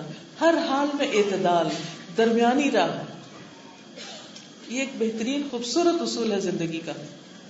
یعنی ہمیں کیسی زندگی سکھائی گئی کہ جس میں افراط اور تفریط نہیں، کہ یا پورے لڑک گئے ادھر یا پورے لڑک گئے ادھر. یا پھر اگر بہت ہے تو اندھا دھند خرچ کیا بغیر کسی حساب کتاب کے، اور اگر کچھ نہیں تو قرض لے کے خرچ کرنا شروع کر دیا. اعتدال، جس حال میں ہے اس حال کو سامنے رکھ کے اپنے کچھ اصول بنا کے زندگی میں ان پر چلنا. آپ دیکھیے کہ نبی صلی اللہ علیہ وسلم نے درمیانہ روی کا جو طریقہ عملی زندگی میں سکھایا، جو حکمت بتائی ہمیں کہ خواہ دریا کے کنارے ہی کیوں نہ ہو پھر بھی وضو کے لیے کتنا پانی استعمال کرو، جتنا ضرورت ہے بس اتنا ہی استعمال کرو. اب آپ دیکھیے ایک چھوٹی سی مثال ہے کہ مثلاً آپ کو کوئی چھوٹی سی چیز صاف کرنی ہے ٹشو سے، اور آپ کو معلوم ہے کہ ایک ٹشو کافی ہے اس کے لیے، لیکن آپ ایک کی بجائے 2 3 نکالتے ہیں اور بس چھوٹی سی چیز اس سے صاف کی اور سارا ادھر پھینک دیتے ہیں. کیا یہ اعتدال کی راہ ہوگی؟ اور آپ ایسا کیوں کر رہے ہیں؟ کیونکہ آپ یہ سوچتے ہیں کہ میرے پاس بہت مال ہے، مجھے کوئی کمی نہیں، اور یہ کیا ایک ٹشو ہی ہے نا، ایک ڈبہ ختم ہوتے اور لیں. نہیں، چاہے آپ ملینئر ہوں، اسلام آپ کو یہ سکھاتا ہے، نبی صلی اللہ علیہ وسلم کی حکمت آپ کو یہ سکھاتی ہے کہ اگر آپ کو ایک ٹشو کی ضرورت ہے تو ایک لیں، اور اگر اس کا بھی چوتھا حصہ کافی ہے تو چوتھا ہی لے لیں، پورا بھی نہیں نکالیں. اور اگر پورا نکالا تو اس کا صرف ایک حصہ استعمال کر کے یا اس کی ایک سائڈ استعمال کر کے اس کو دوہرا کر کے پھر رکھ دیں. آپ دیکھیے کہ اس اسراف نے دنیا میں یہ جو گلوبل الارمنگ کا لفظ آپ سنتے ہیں نا، ماحولیات جو ہیں ان میں بہت خطرات پیدا ہو چکے ہیں. خود انسانوں کی زندگی خطرے میں آ گئی، جانوروں کی زندگی خطرے میں آ گئی ہے. خشکی پر، سمندر میں، ہر طرف فساد ہی فساد ہو گیا. کہیں بھی آپ جاتے ہیں سانس لینا دوبر ہو جاتا ہے. یہ سب کچھ کیوں ہوا؟ جب ہم نے اعتدال کی راہ چھوڑی. القصد فی الفقر والغنى، یہ نہیں کہ اگر ہم کسی ایسے ملک میں رہتے ہیں کہ جہاں کھانا بہت ہے تو ہمیں حق مل گیا ہے یا لائسنس مل گیا ہے کہ ہم اسے جیسے چاہیں ضائع کر دیں یا ضرورت سے زائد پکا لیں، یا پھر پکانے کے بعد اس کو کھائیں یا نہ کھائیں اور اٹھا کے بن میں پھینک دیں. کہاں سے ہمیں اس کا لائسنس ملا؟ کس نے ہمیں اس کی اجازت دی؟ یہ حکمت رسول نہیں ہے، یہ سنت رسول صلی اللہ علیہ وسلم پر عمل نہیں ہے. ہمیں ہر حال میں اعتدال اختیار کرنا ہے. تو اعتدال کی راہ انشاءاللہ یاد رہے گا، کیونکہ اللہ سبحانہ وتعالیٰ کی طرف سے جو خوبصورت باتیں نبی صلی اللہ علیہ وسلم تک آئیں اور ہم تک پہنچی اور ہماری زندگیوں کو خوبصورت بنانے والی ہیں، اگر یہ چند باتیں ہماری زندگی میں آ جائیں تو یقیناً اس امن اور اطمینان کا ایک بڑا حصہ ہمارے دلوں کے اندر آ جائے. اب دیکھیے کہ ہمیں غنا میں بھی امیر ہونے کے باوجود بھی اسراف سے کیوں روکا گیا؟ اس لیے کہ دن تو پلٹتے پھرتے دیر ہی نہیں لگتی. تلک الایام نداولها بین الناس، کسی وقت کہیں کچھ بھی ہو سکتا ہے، حالات کسی بھی طرح پلٹا کھا سکتے ہیں. اور آپ دبئی کے رہنے والے تو سب جانتے ہیں کہ پیچھے جو فائنینشیل کرائسس آیا اس کی وجہ سے کتنے ہی لوگ آسمان سے زمین پر آ گئے اور کتنی زندگی دوبر ہو گئی اور راتوں رات ہو گیا، پتہ ہی نہ چلا کہ کیا ہو گیا. کیسی کالی گھٹا آئی جو سب پہ ہی چھا گئی. تو ایسی صورت میں اگر انسان کی زندگی کے ایک بیسک پرنسپل کی شکل میں اعتدال ہے اس کی زندگی میں، تو اب اس کے پاس کم بھی ہے تو بھی اسے کوئی غم نہیں، اس کے اوپر کسی قسم کو کوئی نفسیاتی دباؤ نہیں، کوئی پریشانی نہیں، کوئی حسرتیں نہیں کہ اوہ کبھی میرے پاس اتنا تھا تو میں ایک کی بجائے 2 ٹشو نکالتی تھی اور آج ایک بھی میسر نہیں، کیونکہ اس کے پاس زیادہ تھا تو بھی وہ ضرورت کا استعمال کر رہی تھی، اور اگر کم ہے تو بھی ضرورت ہی کا استعمال کر. اور کلمۃ العدل فی الغضب والرضا، عدل کی بات، انصاف کی بات، غصے میں بھی اور غصے کے بغیر بھی، رضامندی کی حالت میں بھی، ہر حال میں انصاف کی بات. یہ تھی وہ حکمت جو اللہ تعالیٰ نے نبی صلی اللہ علیہ وسلم کو سکھائی، اور آپ نے اس پر عمل کیا، اور پھر یہ متاع ہمارے لیے چھوڑی. جو شخص حکمت والا ہوتا ہے اس کے اندر اللہ کی خاطر، صرف اللہ کے لیے عدل و انصاف ہوتا ہے، یعنی اللہ سے اجر پانے کے لیے. کیونکہ عدل اختیار کرنا، چاہے وہ اولاد کے درمیان ہو، چاہے وہ دشمن اور دوست کے بیچ میں، یہ آسان کام نہیں ہے. کیونکہ انسان کمزور ہے، وہ جس چیز کو چاہتا ہے اس کی طرف جھک جاتا ہے، اس کی تعریف میں زمین آسمان کے خلابے ملا دیتا ہے. کئی بار ایسا ہوتا ہے کہ ہم ایک اچھا کام کر رہے ہوتے ہیں، مثلا کسی کے ساتھ کوئی نیکی کر رہے ہوتے ہیں، پھر ہمیں اس کی کسی بات پر غصہ آ جاتا ہے. پھر ہمارا طرز عمل کیا ہوتا ہے؟ غصہ آنے کے بعد ہم کیا کرتے ہیں؟ صرف وہ شخص اپنی نیکی پہ قائم رہ سکتا ہے جس کے اندر حکمت ہوگی. اور وہ کون ہو سکتا ہے؟ جو صرف اللہ کے لیے، صرف اللہ کے ڈر سے، صرف اللہ سے جزا پانے کے لیے صحیح فیصلہ کرتا ہے کہ نہیں، مجھے اپنے آپ کو لوگوں کے رویے کا تابع نہیں بنانا، مجھے اپنے رویے کو لوگوں کے رویے کا تابع نہیں کرنا کہ وہ میرے ساتھ عدل کریں گے تو میں کروں گا، اور اگر وہ میرے ساتھ ظلم کریں گے تو میں بھی ظلم کروں گا. وہ اچھا کریں گے تو میں اچھا کروں گا، وہ نہیں کریں گے تو میں نہیں کروں گا. وہ ایسا نہیں کرتا. وہ اس وقت بھی اچھا کرتا ہے جب لوگ اس کے ساتھ اچھا کرتے ہیں، کیونکہ بھلا مانس ہونے کا یہ تقاضا ہے نا، شرافت اسی کا نام ہے نا، عقل مندی اسی کا نام ہے کہ احسن کما احسن اللہ الیک، تم بھی اسی طرح احسان کرو، اچھا کرو جس طرح اللہ نے تم پر احسان کیا، تم لوگوں کے لیے اچھے بن جاؤ. هل جزاء الاحسان الا الاحسان، کیا احسان کا بدلہ احسان کے سوا کچھ اور ہو سکتا ہے؟ کہ جو تمہارے ساتھ اچھا کرے تم اس کے ساتھ اچھا کرو، یہ تو ایک بنیادی قاعدہ ہے. لیکن اس کے ساتھ ہمیں ایک قدم اور آگے سکھایا گیا، اور یہ بھی نبی صلی اللہ علیہ وسلم نے سکھایا کہ جب لوگ تم پر ظلم کرے تو پھر ظلم نہ کرو. تم ظلم نہیں کرو گے، ہاں تم عدل سے کام لے سکتے، بدلہ لے سکتے، لیکن اگر وہ بھی معاف کر دو تو بہت اچھا. تو عدل سکھایا. شدید ترین غصے میں بھی حق سے بڑی ہوئی بات نہیں کرنا، شدید ترین ناراضگی میں، شدید ترین غم میں بھی کوئی غلط بات زبان سے نہیں نکالنی. عدل، انصاف کی بات، چاہے کسی کے سامنے ہو، چاہے کسی کے پیٹھ پیچھے ہو، چاہے دوست کے بارے میں ہو، چاہے دشمن کے بارے میں ہو، کسی کے بارے میں بھی، اپنے کسی عزیز قریب کسی محبوب کے بارے میں ہو، یا پھر کسی دشمن کے بارے میں، یا اس کے بارے میں جس سے آپ کو خار رکھتے ہیں یا جو آپ کو اچھا نہیں لگتا. یہ وہی کر سکتا ہے جس کے اندر حکمت ہوتی، اور یہی حکمت نبوی ہے کہ پسند و ناپسند دونوں صورتوں میں سچی بات، حق کی بات. اب اس کی ایک اور مثال بھی کہ غم کی صورت میں نبی صلی اللہ علیہ وسلم کے بیٹے ابراہیم فوت ہو گئے تو آپ کی آنکھوں سے آنسو آ گئے، آپ کی آنکھیں آنسو بہا رہی تھی. تو صحابہ نے دیکھا تو تھوڑے سہم سے گئے، پوچھا اللہ کے رسول صلی اللہ علیہ وسلم آپ بھی روتے ہیں؟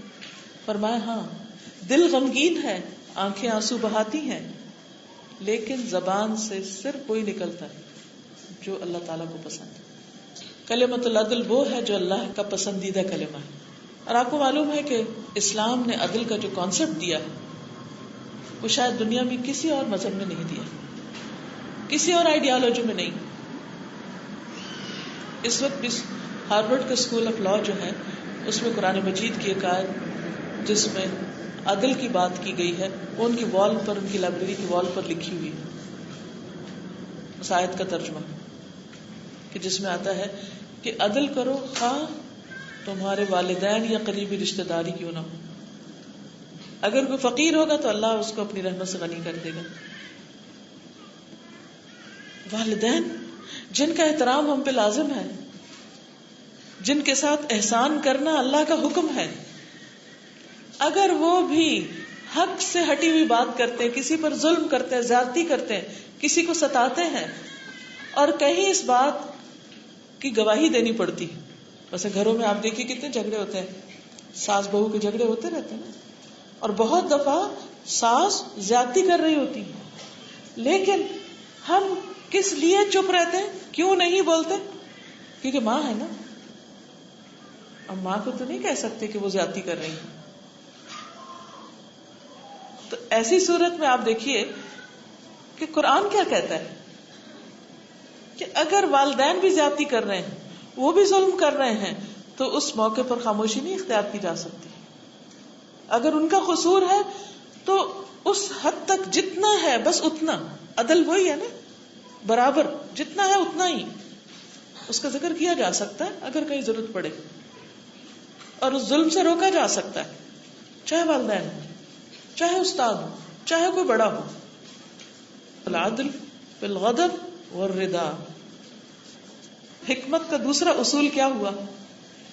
نبی صلی اللہ علیہ وسلم سے جو حکمت آپ نے سیکھی اس میں انصاف کی بات کریں، اس کے لیے بھی جو ہمارے ساتھ اچھا کرے اور اس کے لیے بھی جو ہمارے ساتھ برا کرے. اس وقت بھی جب ہمیں سخت غصہ ہو، بہت غصہ آیا ہو کسی پر، اور اس وقت بھی جب ہم کسی پر بہت خوش ہوں. یاد رکھیے صرف یعنی کہ انصاف سے دوری یا عدل سے دوری صرف اس وقت نہیں ہوتی جب ہمیں کسی پر غصہ ہوتا ہے، اس وقت بھی ہوتی ہے جب ہمیں کسی سے شدید محبت ہوتی ہے. اس وقت ہم کیا کرتے ہیں؟ اس کی خامیوں کو بھی خوبصورت بنا کے پیش کرتے ہیں، اس کی غلطیاں بھی ہمیں بڑی اچھی لگ رہی ہوتی ہیں، ہم صحیح بات نہیں کرتے اس وقت. اور یہ بہت بڑی زیادتی کی بات ہوتی ہے کہ ہم کسی کی خامی کو خوبصورتی کہہ کے اس کی تعریف کر رہے ہیں.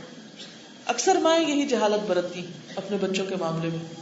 بچے اگر لڑ پڑے کسی سے تو اپنے بچے کی ہی صفائی پیش کریں گی، اپنے بچے کی زیادتی ان کو نظر نہیں آئے گی کہ اس کا قصور ہے، جس کا نتیجہ یا نقصان کیا ہوتا ہے کہ بڑے ہو کر پھر بچے وہی ظلم کرنا سیکھ جاتے ہیں جو انہوں نے ظلم دیکھا ہوتا ہے، یا انڈیو فیور لینا چاہتے ہیں. آپ دیکھیے کہ نبی صلی اللہ علیہ وسلم سے جو شخص مل جل کر رہتا وہ آپ سے محبت کرنے لگتا.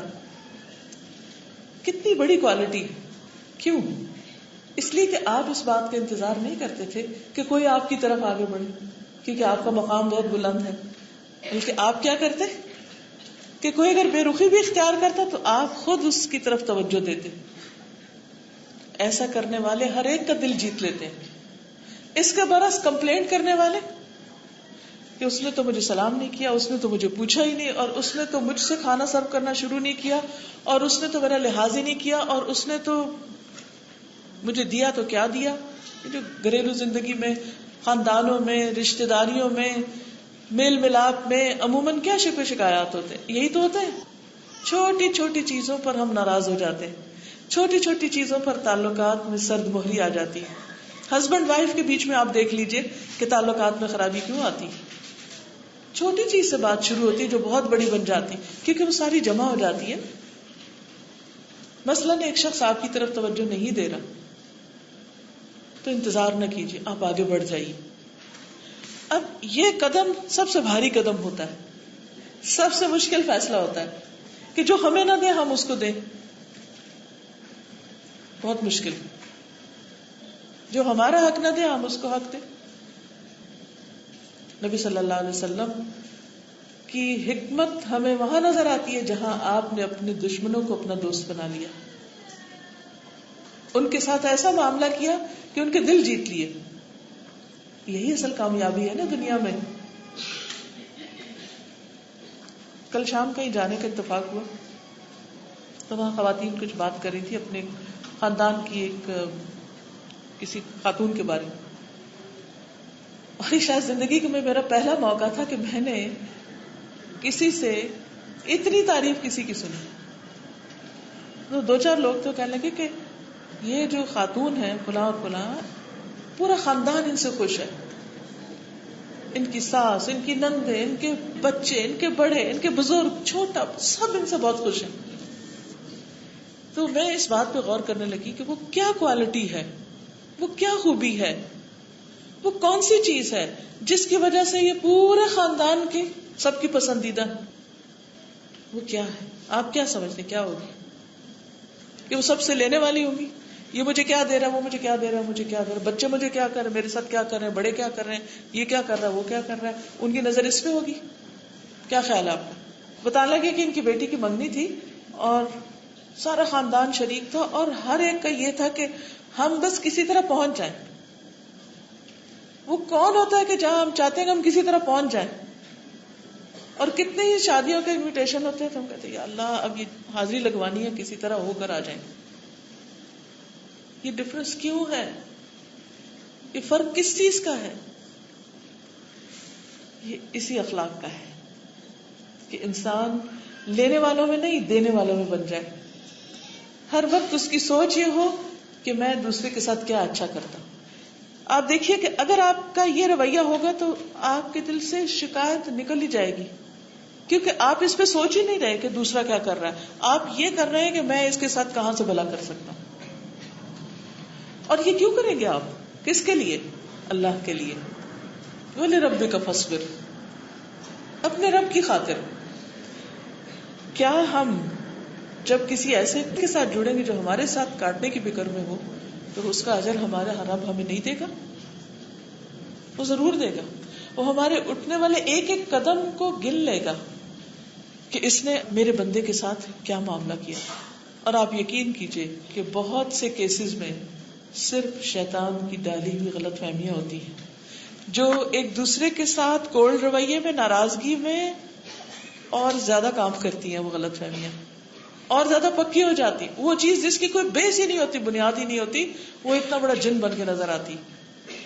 اور پھر جب آپ ایک دوسرے سے مل بیٹھتے ہیں تو غلط فہمیاں دور ہو جاتی. ایک دوسرے کے ساتھ بات کرنے سے، ایک دوسرے کی بات سننے سے، یعنی صرف سن لینے سے ہی بہت سی چیزیں سمجھ میں آتی ہیں کہ دوسرا کہنا کیا چاہ رہا ہے اور مسئلہ اصل میں ہے کیا. بہت دفعہ ہم مسئلہ سمجھتے ہی نہیں اور صرف وہم و گمان سے کام لیتے ہوئے، یہ بات بھی پچھلی بات سے پھر جا ملتی ہے کہ ہم بدگمانی سے کام لیتے ہیں، لہذا وہ بات کچھ ہوتی ہے وہ بتنگڑ بن جاتی. اب ہم اس ساری چیز کو، وہ الجھے ہوئے دھاگوں کو نہیں بھی سارٹنگ کر سکتے، چھوڑیے ان کو. آپ اس کو رکھ کے اور ان ساری گروں کو کھولنے میں وقت ضائع کرنے کی بجائے کیا کریں؟ جا کے نیا دھاگا لے لیں. یعنی تعلقات کی تجدید کر لیں. کوئی ناراض ہے، سلام میں پہل کر لیں. نفس پہ بڑا بھاری ہوگا کیونکہ ہم نفس کے غلام ہیں نا. لیکن جو اللہ کا غلام بن جاتا ہے وہ نفس کی غلامی سے بھی آزاد ہو جاتا ہے.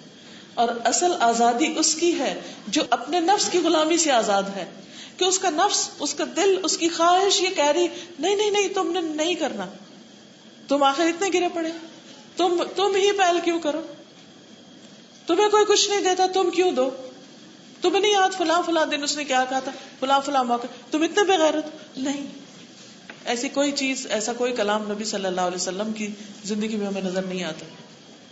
سوچئے کون کون آپ سے دور ہو چکا ہے، کون کون آپ سے تعلق نہیں رکھتا، آپ سے میل ملاپ نہیں چاہتا، آپ سے ناراض ہے. کہاں رشتوں میں صد مہری، کہاں خرابی. دینے والے بن جائیے. اچھا، دینے میں ضروری نہیں ہوتا کہ آپ کسی کے قدموں میں مال کے ڈھیر رکھ دیں. ہاں، اللہ توفیق دے تو وہ بھی رکھتے، لیکن اگر وہ نہیں ہے تو اچھی اسمائل، وارم ویلکم، توجہ. نبی صلی اللہ علیہ وسلم کی صرف اس سنت پر عمل کہ جب آپ سے کوئی بات کرتا تھا تو آپ صرف کان سے نہیں سنتے تھے، آپ پوری طرح اس کی طرف گھوم جاتے تھے. پوری باڈی لینگویج ساتھ شریک ہوتی تھی، پوری توجہ کے ساتھ، پورے جسم کے ساتھ بھی سنتے تھے. اچھا، ہم اکثر غور کیجئے گا خود اپنے اوپر، میں خود اس مصیبت کا شکار ہوتی ہوں، پھر غور کرتی کہتی کیا یہ سنت سے پھر گئی، یہ ایسا کیوں کیا. وہ اللہ تعالیٰ دل میں بھی ڈال دیتے ہیں کہ یہ ٹھیک نہیں کیا. تو گھر سے آغاز کیجئے، گھر والوں سے. ناراضگی بھی ہو، کسی کی شکل دیکھنے کو دل نہ بھی چاہ رہا ہو، تب بھی دیکھیے، کیونکہ نفس کا علاج اسی دوا میں ہے. اور کسی بھی بیماری کا علاج اس کے اپوزٹ میں ہوتا ہے. کڑوی دوا ہوتی تو کڑوی، سرجری پینفل ہوتی، انجیکشن پینفل ہوتا ہے، لیکن اسی میں علاج ہے. علاج تو کرنا ہے. بگڑا ہوا نا نفس، موٹا ہو چکا ہے، کبھی کہا ہی نہیں اس کو کچھ. اس کے لیے تو 100 تعویلیں، اس کی تو ساری باتیں ٹھیک ہے، جو یہ کہتا ہے وہ بالکل صحیح ہے، سب جسٹیفیکیشن. لیکن کیا واقعی، کیا صرف ہمیشہ دوسرے غلط ہوتے ہیں؟ ہم بھی غلط ہو سکتے ہیں، لیکن اپنی غلطی کو ماننا بہت دل گردے کا کام ہے. اور بعض اوقات ہماری غلطی نہ بھی ہو، ہمیں پتہ بھی ہو کہ دوسرا ہی غلط ہے، پھر بھی ہمیں آگے بڑھ جانا چاہیے اپنے رب کی خاطر. یہ عقل مندی ہے. دنیاوی اعتبار سے، دنیا کی تعلیم کے اعتبار سے عقل مندی کیا ہے کہ کوئی تمہیں ایک سنایا تو تم اس کو 2 سناؤ. نہیں، یا چلے دنیاوی نہیں، اگر آپ اپنے دل کی تعلیم کے مطابق ہیں کہ نفس کیا چاہتا ہے. لیکن نبی صلی اللہ علیہ وسلم کا حکم کیا ہے؟ ہمارے اندر وہ عقل نہیں، وہ سمجھ نہیں ہے جو اللہ کے رسول صلی اللہ علیہ وسلم کے. اس لیے مجھے تو وہ کرنا جو آپ نے مجھے سکھایا، اگر مجھے کامیاب ہونا ہے، اور اگر نہیں کامیاب ہونا تو جو جی چاہے کرے. یہ چیزیں ہم اپنی عملی زندگی میں اختیار کریں. جو مجھ سے تعلق نہیں رکھنا چاہتا، جو مجھ سے کاٹتا، جو مجھ سے ناراض ہے، جو مجھ سے بولتا نہیں، جو مجھ سے اچھا نہیں کرتا، میں نے اس کے ساتھ جوڑنا ہے. میں نے سلام میں پہل کرنی، نو میٹر واٹ، مجھے سلام میں پہل کرنی، مجھے آگے بڑھ کے ملنا. مثلا ایک چھوٹا سا سیناریو آپ دیکھیے. بعض اوقات کوئی شخص آتا، وہ سلام کرنے لگا، السلام علیکم السلام علیکم، بیچ میں کوئی صوفہ آ جاتا ہے یا کوئی کرسی، تو بھول کے وہ کسی ایک شخص کو مس کر جاتا ہے بیچ میں، تو اگلے سے سلام شروع کر دیتا ہے. جس شخص کو اس نے سلام نہیں کیا ہوتا، عموماً اس کا ری ایکشن کیا ہوتا ہے؟ وہ فیل کرے گا مجھے اگنور کر دیا گیا، اور یا پھر کوئی ٹانٹ کر دے گا، یا بھائی ہم بھی یہاں بیٹھے ہیں اپنی اہمیت جتانے کے لیے. ایسے موقع پہ کرنا کیا چاہیے؟ اخلاق کا تقاضا کیا ہے؟ اگر کوئی بھول ہی گیا، یا چلے اس نے اگنور ہی کر دیا، اس نے مان لیا کہ جان بوجھ کے اس نے ایسا کیا، تو بھی ہمارا اخلاق کیا کہتا ہے کہ ہمیں آگے بڑھ کے سلام کرنا ہے کہ السلام علیکم، میں آپ سے سلام نہ کر سکی، یہ کہنے کی وجہ کہ تم نے مجھ سے نہیں کیا، میں نہیں کر سکی. اپنے اوپر لے لینا. اس سے کیا بگڑ جائے گا؟ کیا نقصان ہوگا؟ کچھ بھی تو نہیں. اگر اس نے مجھ سے کہا ہے تو مجھے آگے بڑھنا ہے.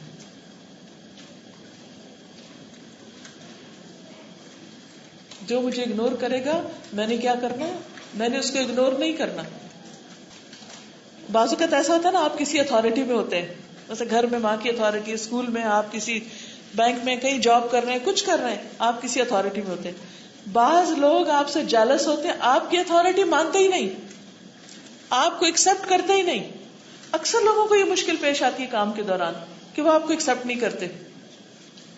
پھر ہمارا ری ایکشن کیا ہوتا ہے؟ اچھا میں بھی مزہ چکھاؤں گی، تم نے مجھے کیا سمجھا ہے؟ کیا اس سے مسئلہ حل ہو جاتا ہے؟ وہ اتنا سا مسئلہ ہوتا ہے، وہ اتنا بڑا بن جاتا ہے. اس درجے پہ اس کو کنٹرول کرنا آسان تھا، جب اتنا بڑا ہو گیا تو کنٹرول کرنا آسان ہے. جو بہت بڑا ہو گیا تو کنٹرول نہیں کر سکتے آپ اسے. جب وہ چھوٹا تھا اس وقت تھا آپ کے پاس کہ آپ اس کا علاج کر لیتے. کوئی بھی بیماری ابتدا میں چھوٹی ہوتی، کوئی بھی زخم شروع میں کم ہوتا، جب آپ اس کا علاج شروع میں نہیں کرتے، پٹی نہیں باندھتے، اس کو جوڑتے نہیں، آخر کیا وجہ ہوتی ہے کہ بچوں کو کٹ لگ جاتا ہے بازو کا، تو وہ فوراً ٹانکے لگواتے ہیں جا کے کہ یہ زخم کھلا رہ گیا تو یہ تو بہت بڑھ جائے گا. تو اسی طرح جب ہمارے تعلقات میں ایسے زخم لگتے ہیں تو ہمیں ان کو اگنور نہیں کرنا چاہیے، ان کو سی لینا چاہیے. اپنی زندگی کی محرومیوں کو گنیے. کیا کیا نہیں ملا آپ کو؟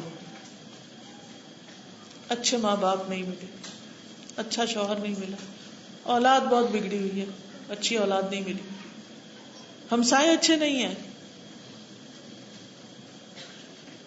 میں جہاں جاتی ہوں لوگ میرے سے اچھا سلوک ہی نہیں کرتے، مجھے ہر ایک سے شکایت ہے. علاج کس میں؟ کیا کرنا ہے؟ حکمت رسول کیا کہتی ہے؟ کیا کرنا چاہیے؟ مجھے اچھے والدین نہیں ملے، مجھے اچھا والدین بن جانا چاہیے. میری اولاد اچھی نہیں تو مجھے اچھے والدین بن جانا چاہیے، یا مجھے اپنے والدین کی اچھی اولاد بن جانا چاہیے.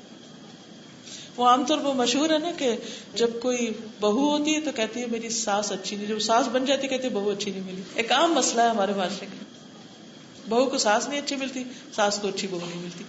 تو اصل بات یہ نہیں ہے کہ دونوں ہی اپنی اپنی جگہ بہت اچھے ہوتے ہیں، لیکن اس حکمت سے خالی ہوتے ہیں کہ میں اس کو دوں جو مجھے محروم کرے.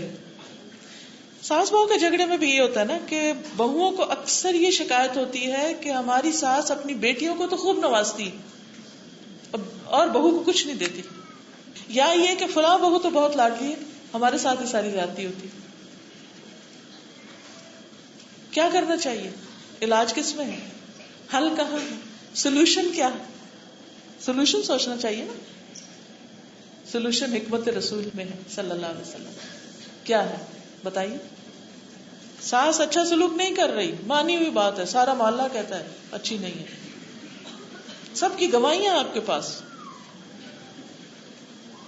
آپ نے کیا کرنا؟ وہ آپ کو کچھ نہیں دیتی، نہ عید پہ کچھ دیتی ہے، نہ ہی کسی بچے کی پیدائش پہ کوئی تحفہ کبھی دیتی ہے، اور ہر وقت کہتی ہے میرے پاس کچھ نہیں. لیکن جب بیٹی کے یہاں کچھ پیدا ہوتا ہے تو ضرور کچھ نہ کچھ بھیجتی ہے، بلکہ ہمارے حصے میں سے چھین کے بھیج دیتی. وہ نہیں دیتی، آپ دینا شروع کر دیں، آپ اپنے ہاتھ سے دینا شروع کر دیں.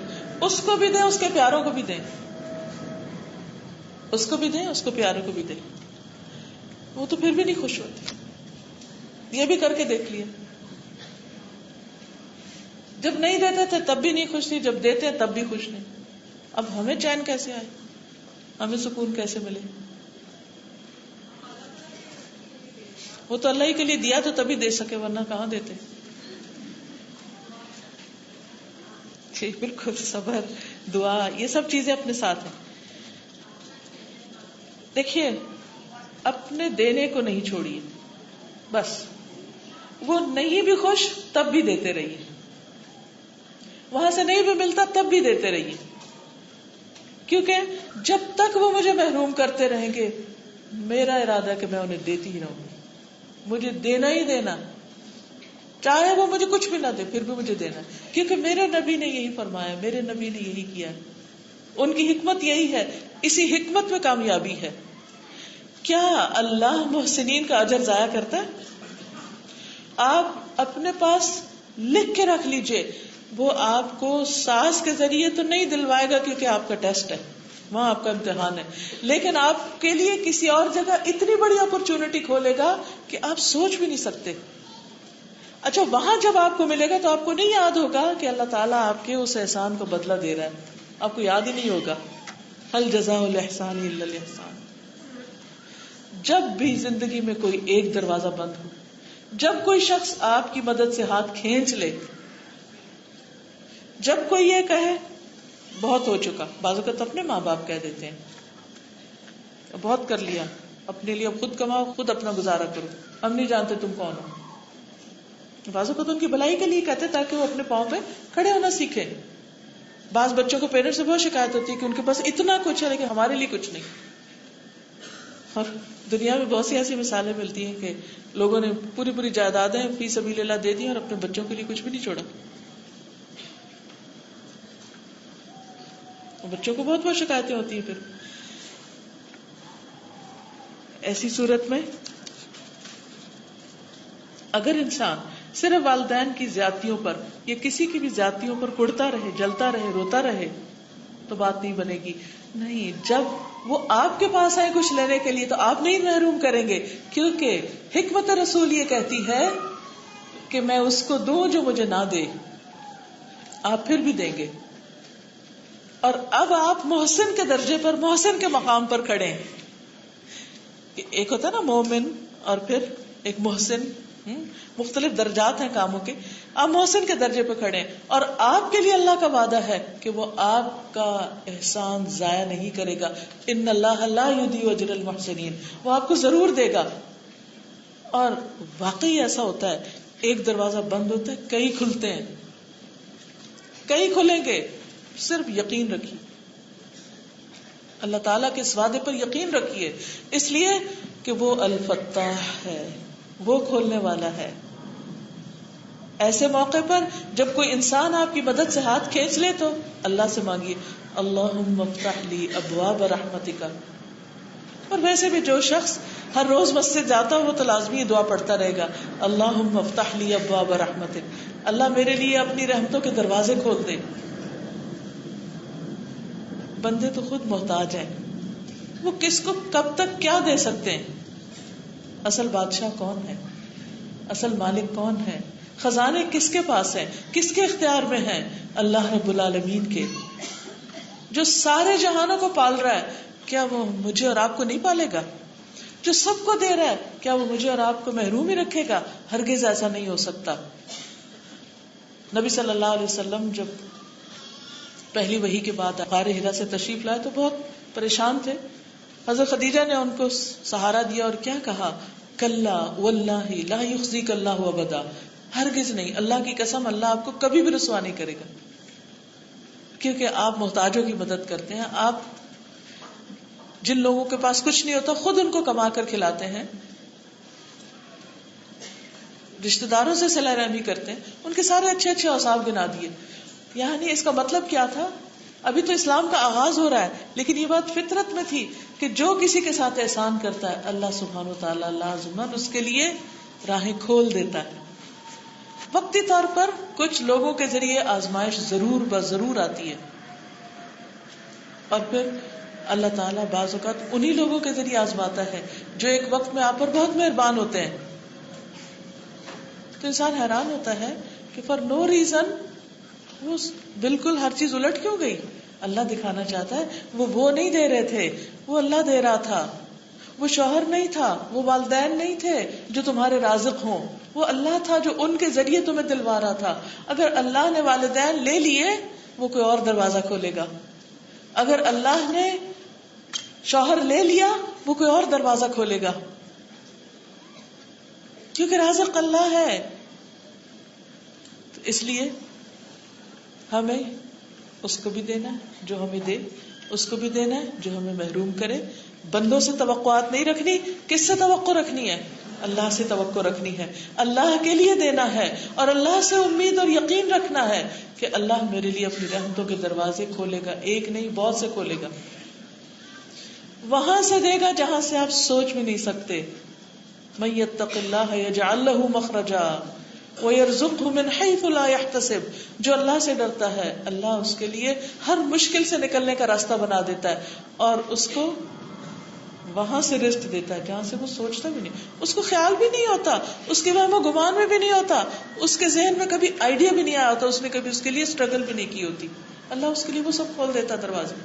اور ایک نے کئی, ایک تو رزق کا کھولتا, اس کے ساتھ خیر و بھلائی کے کئی کھول دیتا ہے جو انسان سوچ بھی نہیں سکتا. تو پانچواں اصول کیا ہو گیا؟ اس سے پریشان ہی نہیں ہونا کہ لوگ نہیں دیتے مجھے, ٹھیک ہے وہ رازق نہیں. ہر اس شخص کو دینا ہے جو نہیں دیتا, ٹھیک ہے یہ علاج ہے, کڑوی دوا ہے, اس کی ایک گولی کھانی ہے, انشاءاللہ بہت شفا ہوگی. جا کے کسی بھی ایسے شخص کو کوئی تحفہ دے جو آپ کو بہت تنگ کرتا ہے, جو آپ کو اس نے آج تک کبھی کچھ نہیں دیا. ہر شخص کی زندگی میں ایسے لوگ ضرور موجود ہوتے ہیں جو اسے کبھی کچھ نہیں دیتے, کبھی بھی نہیں دیتے کچھ, حالانکہ بعض اوقات ان پہ فرض بنتا ہے کہ وہ دیں, لیکن پھر بھی نہیں دیتے کیونکہ انہوں نے سیکھا ہی نہیں دینا. وہ ایک اسمائل تک نہیں دیتے, وہ ایک مدد کا ہاتھ نہیں پکڑاتے آپ کو آگے, وہ آپ کے چھوٹے سے کام نہیں آتے, اور آپ ان کی طرف سے مسلسل رنجیدہ رہتے ہیں, مسلسل غمگین رہتے ہیں, اپنے آپ کو کھائے چلے جاتے ہیں. کیا ملا؟ کچھ نہیں. آپ احسان کریں, کیونکہ آپ دے ہی نہیں سکتے کسی ایسے کو جو محروم کرے جب تک کہ آپ اس کو معاف نہ کریں. ہم سب خطا کار ہیں نا, ہم سب سے غلطی ہوتی, ہم سب ظلم کر جاتے ہیں, بعض اوقات بڑی بڑی زیادتیاں دوسروں پہ کر جاتے ہیں, لیکن اس کے بعد جب ہمارا غصہ ٹھنڈا ہوتا ہے ہم کیا چاہتے ہیں ہمارے ساتھ کیا سلوک کیا جائے, ہمیں معاف کر دیا جائے. کیا ہم اللہ تعالیٰ کی نافرمانیاں نہیں کرتے؟ کوئی کہہ سکتا ہے کہ میں نے کبھی کوئی گناہ ہی نہیں کیا؟ کوئی بھی نہیں کہہ سکتا. ہم سب غلطیاں کرتے ہیں, پھر ہم سب کیا چاہتے ہیں ہمیں معاف کر دیا جائے. لیکن جب کوئی انسان ہمارے ساتھ زیادتی کرتا ہے تو ہم علل اعلان مجلس میں بیٹھ کے کہہ رہے ہوتے ہیں اس کو تو میں کبھی معاف نہیں کروں,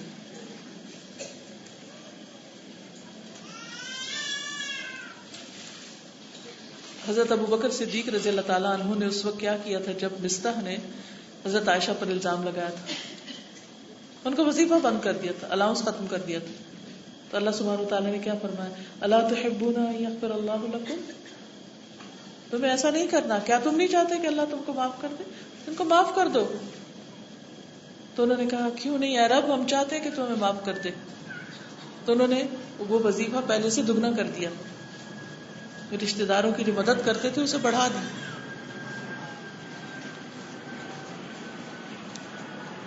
سوچئے زندگی میں آپ پر کس کس نے ظلم کیا, جس نے آپ پر کوئی زیادتی کی ہو, اور آپ اس کی زیادتی کا بوجھ اور اس غم اور دکھ کو اپنے اوپر اٹھائے پھر رہے ہیں. لیکن جب ہم کسی کو معاف نہیں کرتے نا تو وہ ہمارا ہی دل بوجھل رہتا ہے, ہم ایک وزن اٹھائے پھرتے ہیں, ایکسٹرا بوجھ. جب ہم معاف کر دیتے ہیں تو بوجھ ہٹ جاتا ہے اور ہم پرسکون ہو جاتے ہیں, ہم خالی ہو جاتے ہیں, ہم انجوائے کرتے ہیں پھر زندگی. ہم اس حال میں سوتے ہیں کہ ہمارے دل میں کسی کے لیے کوئی نفرت نہیں ہوتی. سکون کا ٹھاٹھے مارتا سمندر, کیونکہ کسی کے لیے دل میں کچھ آئی نہیں, سب کو معاف کر دیا. کیوں کہ اللہ مجھے معاف کر دے. ایک دفعہ بول کے تو دیکھیے کہ اللہ میں نے ہر اس شخص کو معاف کر دیا جس نے آج تک مجھ پر کوئی بھی زیادتی کی, تاکہ تو مجھے معاف کر دے. آپ ہر روز کم از کم ایک دفعہ یہ جملہ دہرانا شروع کر دیں. آپ دیکھیں گے کہ یوں لگے گا جیسے ایک ایک رگ کھل رہی ہے آپ کی, ایک ایک بوجھ ہٹ رہا ہے. بعض اوقات ظلم کرنے والے دنیا سے جا چکے ہوتے ہیں, فوت ہو چکے ہوتے ہیں, وہ آپ سے معافی نہیں مانگ سکتے. اب آپ کو کیا کرنا ہے کہ آپ ان کو معاف کر دیں. اچھا, اس کا دوہرا فائدہ ہوگا. ایک تو آپ کا بوجھ ہٹے گا, دوسرا اس معافی کا اجر آپ کو ملے گا, تیسرا یہ کہ اس شخص کو اللہ تعالیٰ جب معاف کر دے گا تو اپنے پاس سے اس کو کمپنسیٹ کر دے گا. دنیا میں بھی آپ کو فائدہ, آخرت میں بھی آپ کو فائدہ. اگلا اصول ہے, جب میں چپ بیٹھوں تو بیکار باتیں نہیں سوچوں, غور و فکر کیا کروں. کیونکہ اللہ سبحانہ وتعالیٰ نے اپنے محبوب بندوں کی جو صفات بیان کی, کامیاب لوگوں کی جو صفات بیان کی, عقل مند لوگوں کی جو صفات بیان کی, وہ کیا ہے؟ الذین یذکرون اللہ قیاما وقعودا وعلی جنوبہم ویتفکرون فی خلق السماوات والارض ربنا ما خلقت هذا باطلا سبحانک فقنا عذاب النار. وہ اللہ کو یاد کرتے ہیں, کھڑے بیٹھے لیٹے, اور زمین و آسمان میں غور و فکر کرتے ہیں. کہتے ہیں یا رب تو نے یہ سب کچھ بیکار پیدا نہیں کیا, تو پاک ہے اس سے کہ کوئی بیکار کام کرے, تو ہمیں آگ کے عذاب سے بچا لے. تو ہم جب بھی خاموش ہو غور و فکر کرتے رہیں, سوچتے رہیں, یا اپنا محاسبہ کرتے رہیں, یا اللہ کی قدرت کی نشانیوں کو دیکھتے رہیں. اس طرح خاموشی کا وقت بھی عبادت بن جائے گا. یہ بھی حکمت ہی سے تعلق رکھتی ہے. اور میرا بولنا ذکر کا, کہ جب اللہ کا ذکر ہو یا کوئی اچھی بات ہو, ریمائنڈر ہو, کوئی لیسن ہو, کوئی نصیحت ہو, کوئی کام کی بات ہو. کیونکہ جو بے وقوف انسان ہوتا ہے وہ فضول باتیں, لغو باتیں کرتا ہے, بے معنی باتیں کرتا ہے, اور جو عقل مند ہوتا ہے وہ کام کی بات کرتا ہے. نبی صلی اللہ علیہ وسلم کی اگر آپ احادیث دیکھیں تو کئی ہزار احادیث ہیں, لیکن ان کا ایک بڑا حصہ صرف عمل سے تعلق رکھتا ہے. قولی احادیث کی تعداد بمشکل 1/3 یا اس سے بھی کم. آپ ہر وقت زبانی نصیحتیں نہیں کرتے تھے, بولتے نہیں رہتے تھے, بلکہ کر کے دکھاتے تھے. جب ہم کسی کو بھی دیکھیں, کسی عقل مند کو دیکھیں اس سے بھی کچھ سیکھیں, کسی بیوقوف کو دیکھیں اس سے بھی سیکھیں, کسی کو اچھا کام کرتے ہوئے دیکھیں اس سے بھی سیکھیں, اور کسی کو غلط کام کرتے ہوئے دیکھیں تو اس سے بھی سیکھیں. کیا سیکھیں؟ کہ مجھے ایسا نہیں کرنا. کسی کو اچھا کرتے دیکھیں تو کہیں کہ مجھے ایسا کرنا, مجھے بھی ایسا کرنا, رشک آنا چاہیے. اور کسی کو اگر غلط کرتے دیکھیں تو عبرت ہونی چاہیے کہ مجھے ایسا نہیں کرنا. اگر کوئی اچھے مقام پہ پہنچا تو رشک کرنا چاہیے کہ اللہ مجھے بھی کچھ کرنے کی توفیق دے. اور اگر کوئی ذلیل و خوار ہوا ہے, نقصان کوئی اٹھایا ہے, تو اس صورت میں تب بھی عبرت ہونی چاہیے. تو ہر حال میں کوئی کامیاب ہے تب، کوئی ناکام ہے تب، کوئی انسان ہے تب، کوئی حیوان ہے تب، کوئی جنگل ہے، کوئی دریا ہے، آسمان ہے، ستارے ہیں، کوئی بھی چیز ہے، ہر چیز سے سبق. تو جو غور و فکر کرتا ہے، اب یہ تین چیزیں آپس میں ریلیٹڈ ہیں. جو خاموشی اختیار کرتا ہے وہی غور و فکر کر سکتا ہے، جو بہت بولتا ہے وہ غور و فکر نہیں کر سکتا، اور جو غور و فکر کرتا ہے وہی سبق لیتا ہے، وہی عبرت حاصل کرتا ہے، وہی کسی کنکلوژن پہ پہنچتا ہے، نتیجے پر پہنچتا ہے. تو یہ ہے حکمت رسول صلی اللہ علیہ وسلم کہ جس میں یہ تینوں چیزیں ایک کے بعد ایک. اور جب یہ سارا اخلاق آ جائے تو کرنے کا کام کیا ہے پھر کہ جب کوئی اچھی چیز دیکھوں تو اسے دوسروں کے ساتھ شیئر کروں، ان کو اچھی باتیں بتاؤں. یہ ہے حکمت رسول صلی اللہ علیہ وسلم کہ جو حکمت آپ کے دل میں القاء کی گئی تھی وہ آپ نے سب کے ساتھ شیئر کی. تو اس میں آپ دیکھیے کہ کچھ چیزیں اچھے اخلاق سے تعلق رکھتی ہیں، کچھ چیزیں اللہ سبحانہ وتعالیٰ کے حقوق سے، اور کچھ چیزیں اپنی ذات کے متعلق ہیں. خشیت اللہ کے ساتھ بہترین تعلق، خشیت کا تعلق، لوگوں کے ساتھ جڑ کے رہنا، جو نہ دے اس کو دینا، ان کے ظلم اور قصور معاف کرنا، یہ حقوق العباد سے متعلق. اور تیسری چیز اپنی ذات سے متعلق کہ خاموشی، غور و فکر، ذکر، امر بالمعروف اور عبرت. جس انسان کی زندگی میں یہ تین چیزیں ہوں، اللہ سے بھی بہترین تعلق ہو، بندوں کے ساتھ بھی تعلق اچھا ہو، اور اپنی ذات کی بھی مسلسل اصلاح اور پیوریفیکیشن کا عمل جاری ہو، محاسبے کا عمل جاری ہو، وہ کامیاب انسان ہے. اس نے گویا حکمت پا لی. ایک اور روایت میں آتا ہے کہ عاقل کے لیے ضروری ہے کہ جب تک اس کی عقل مغلوب نہ ہو وہ اپنے اوقات کی کچھ اس طرح تقسیم کرے کہ اس پہ کچھ گھڑیاں ایسے گزریں کہ ساعۃ یناجی فیہا ربہ، کہ جس میں وہ اپنے رب سے مناجات کرے. تو ہمیں ہر روز کرنے کے کام کیا ہے؟ کچھ وقت ایسا کہ جس میں رب سے باتیں، تنہائی کا وقت، اکیلے ہونے کا وقت. پھر کچھ گھڑی ایسی کہ جس میں اپنے نفس کا محاسبہ، اپنی ذات پہ فوکس کرنا کہ مجھے مزید کیا کرنا ہے، اپنی اصلاح اور اپنی گروتھ کے منصوبے بنانا. عام طور پر کیا ہوتا ہے کہ بعض اوقات ہم لوگوں کی اصلاح میں اتنے منہمک ہوتے ہیں کہ اپنی اصلاح بھول جاتے ہیں. اپنی عبادت کا کوئی حال نہیں، اپنے ذکر اذکار کا کوئی حال نہیں، بس کیا ہے جی ہم خیر اور بھلائی کا کام کر رہے ہیں، امر بالمعروف کر رہے ہیں، لوگوں کو تعلیم دے رہے ہیں، لوگوں کی اصلاح کر رہے ہیں، لوگوں کی خدمت کر رہے ہیں، لوگوں کے کام آ رہے ہیں. بہت اچھی بات ہے، لیکن اگر آپ کے اپنے پاس ہی کچھ نہیں تو آپ دوسرے کو کیا دے سکیں گے؟ تو اللہ کی عبادت، اللہ کا ذکر، اللہ کی خشیت، یہ آپ کو ایمانی طاقت عطا کرتی ہے، آپ کے اندر ایک قوت دیتی ہے. یہ قوت اور انرجی ہوتی ہے تو آپ دوسروں کے کام آ سکتے ہیں. اور اگر یہ ختم ہو جائے، اللہ کے ساتھ آپ کا کنیکشن ختم ہو جائے اور وہاں سے آپ کو توفیق نہ ملے تو آپ کسی کے لیے بھی کچھ نہیں کر سکتے. اور اگر کسی طرح مارے بندھے کریں گے تو کر کے ضائع کر دیں گے، وہیں بول کے، غصہ کر کے اور احسان جتا کے وہیں برباد کر دیں گے. تو اس لیے محاسبہ ضروری. پھر کچھ گھڑیاں ایسی کہ جن میں اللہ کی تخلیق پر غور و فکر، جیسے اوپر ہوا، اور کچھ گھڑیاں ایسی کہ جس میں اپنے کھانے پینے کا یعنی فزیکل نیڈز کا خیال رکھے.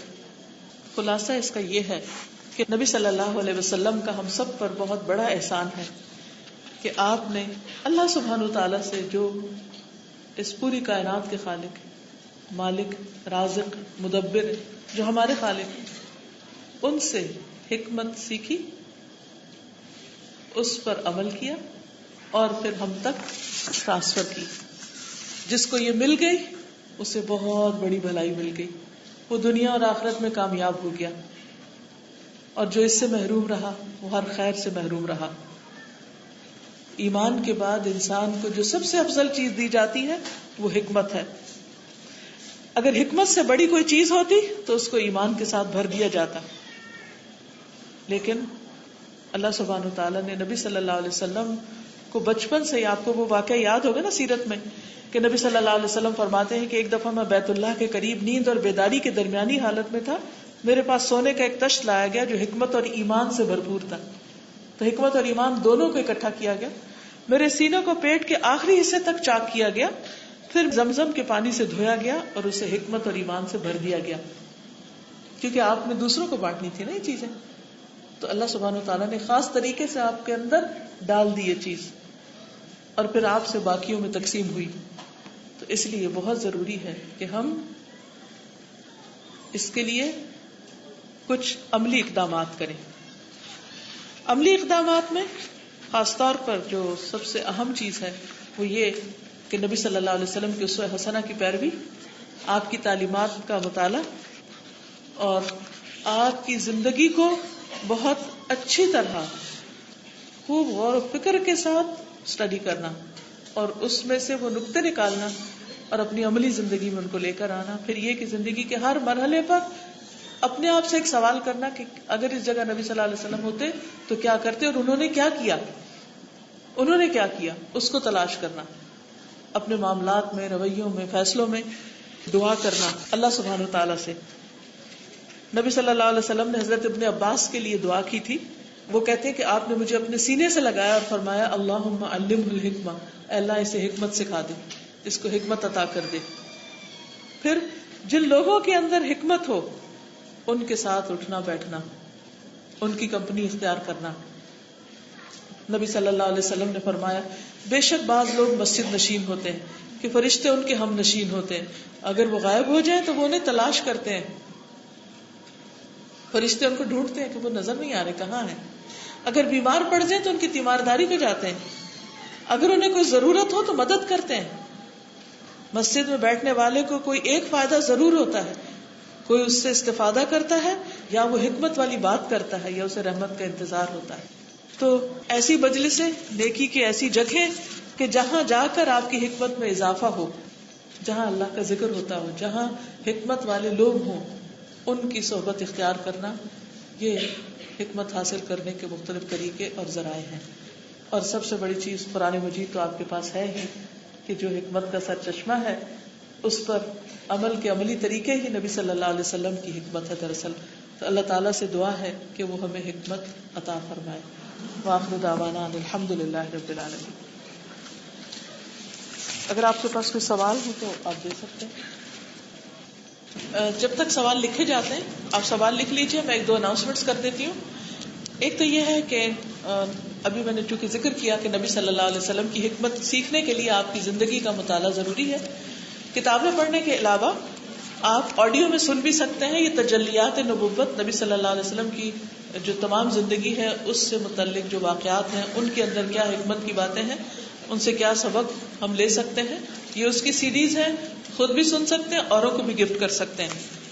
پھر نبی صلی اللہ علیہ وسلم کا حلیہ مبارک، ہم آپ کی تصویر نہیں دیکھ سکتے لیکن ہم کتابوں میں پڑھ سکتے ہیں کہ آپ کیسے تھے. تو ان چیزوں کو جمع کر کے آپ کی ایک یعنی آپ کے حلیہ مبارک کی وضاحت کی گئی اس میں. پھر آپ کے دن بھر کے معمولات کیا تھے، معاملات کیا تھے، آپ سارا دن کیا کرتے تھے، مختلف کام کیسے کرتے تھے، اس میں کیا کیا حکمتیں تھی. تو نبی صلی اللہ علیہ وسلم کے، محمد رسول اللہ صلی اللہ علیہ وسلم کے معمولات اور معاملات. اگر ہمیں اپنے معمولات کو بہتر کرنا ہے اور معاملات کو، تو اس کو ضرور سنیے.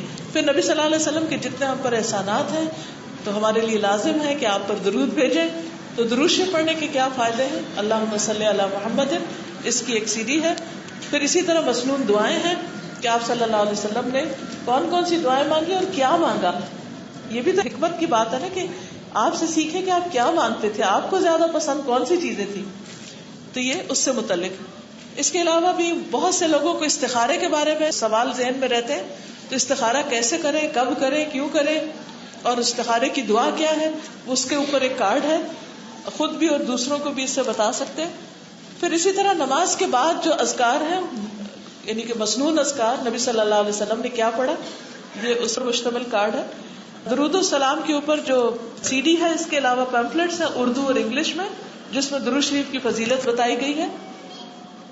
پھر نبی صلی اللہ علیہ وسلم کی جو حکمتیں ہیں وہ آپ کے احادیث کے اندر ہے. قال رسول اللہ صلی اللہ علیہ وسلم، اس میں احادیث اردو، عربی اور انگلش میں ہے. چھوٹی چھوٹی حدیثیں ہیں، ان کو زبانی بھی یاد کیا جا سکتا ہے. ابھی پچھلے دنوں میری ایک اسٹوڈنٹ نے پوری کتاب زبانی یاد کر لی، کیونکہ جسٹ ایک ڈیڑھ سینٹینس، کچھ ہیں 2-3 سینٹینس میں. تو موسٹلی حدیثیں جو ہیں وہ ڈیلی لائف سے متعلق ہیں. یہ سب آپ کے اقوال ہیں.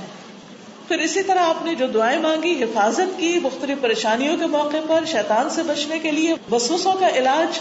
بہت سے لوگ پریشان ہوتے ہیں کہ ہمیں بہت وسوسے آتے ہیں، ان کے لیے کیا کریں؟ تو اس کے لیے بھی اس میں دعائیں موجود ہیں، انگلش اور اردو دونوں ورژن ہیں ایاک نستعین کے.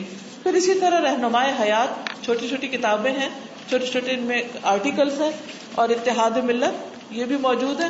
حج اور عمرے پر الحمدللہ آپ جاتے ہیں، اللہ تعالیٰ آپ سب کو لے جائے. تو یہ ایک چھوٹا سا بکلیٹ ہے جس میں سارے احکامات جو ہیں اور دعائیں جو ہیں خاص طور پر مختلف رنگوں میں ساتھ ساتھ دے دی گئی ہیں. تو اگر آپ گلے میں ڈال لیں تو پڑھنا آپ کے لیے آسان ہوگا. اسی طرح کسی کے ساتھ زیادتی ہو جائے تو سوری کرنا مشکل ہو تو سوری کا کارڈ بھیج دیجیے اور خود پہلے دعا پڑھ لیجیے کہ اے اللہ، جس مومن کو میں نے برا بھلا کہا ہو، قیامت کے دن اس برا بھلا کہنے کو اس کے لیے اپنی قربت کا ذریعہ بنا دے.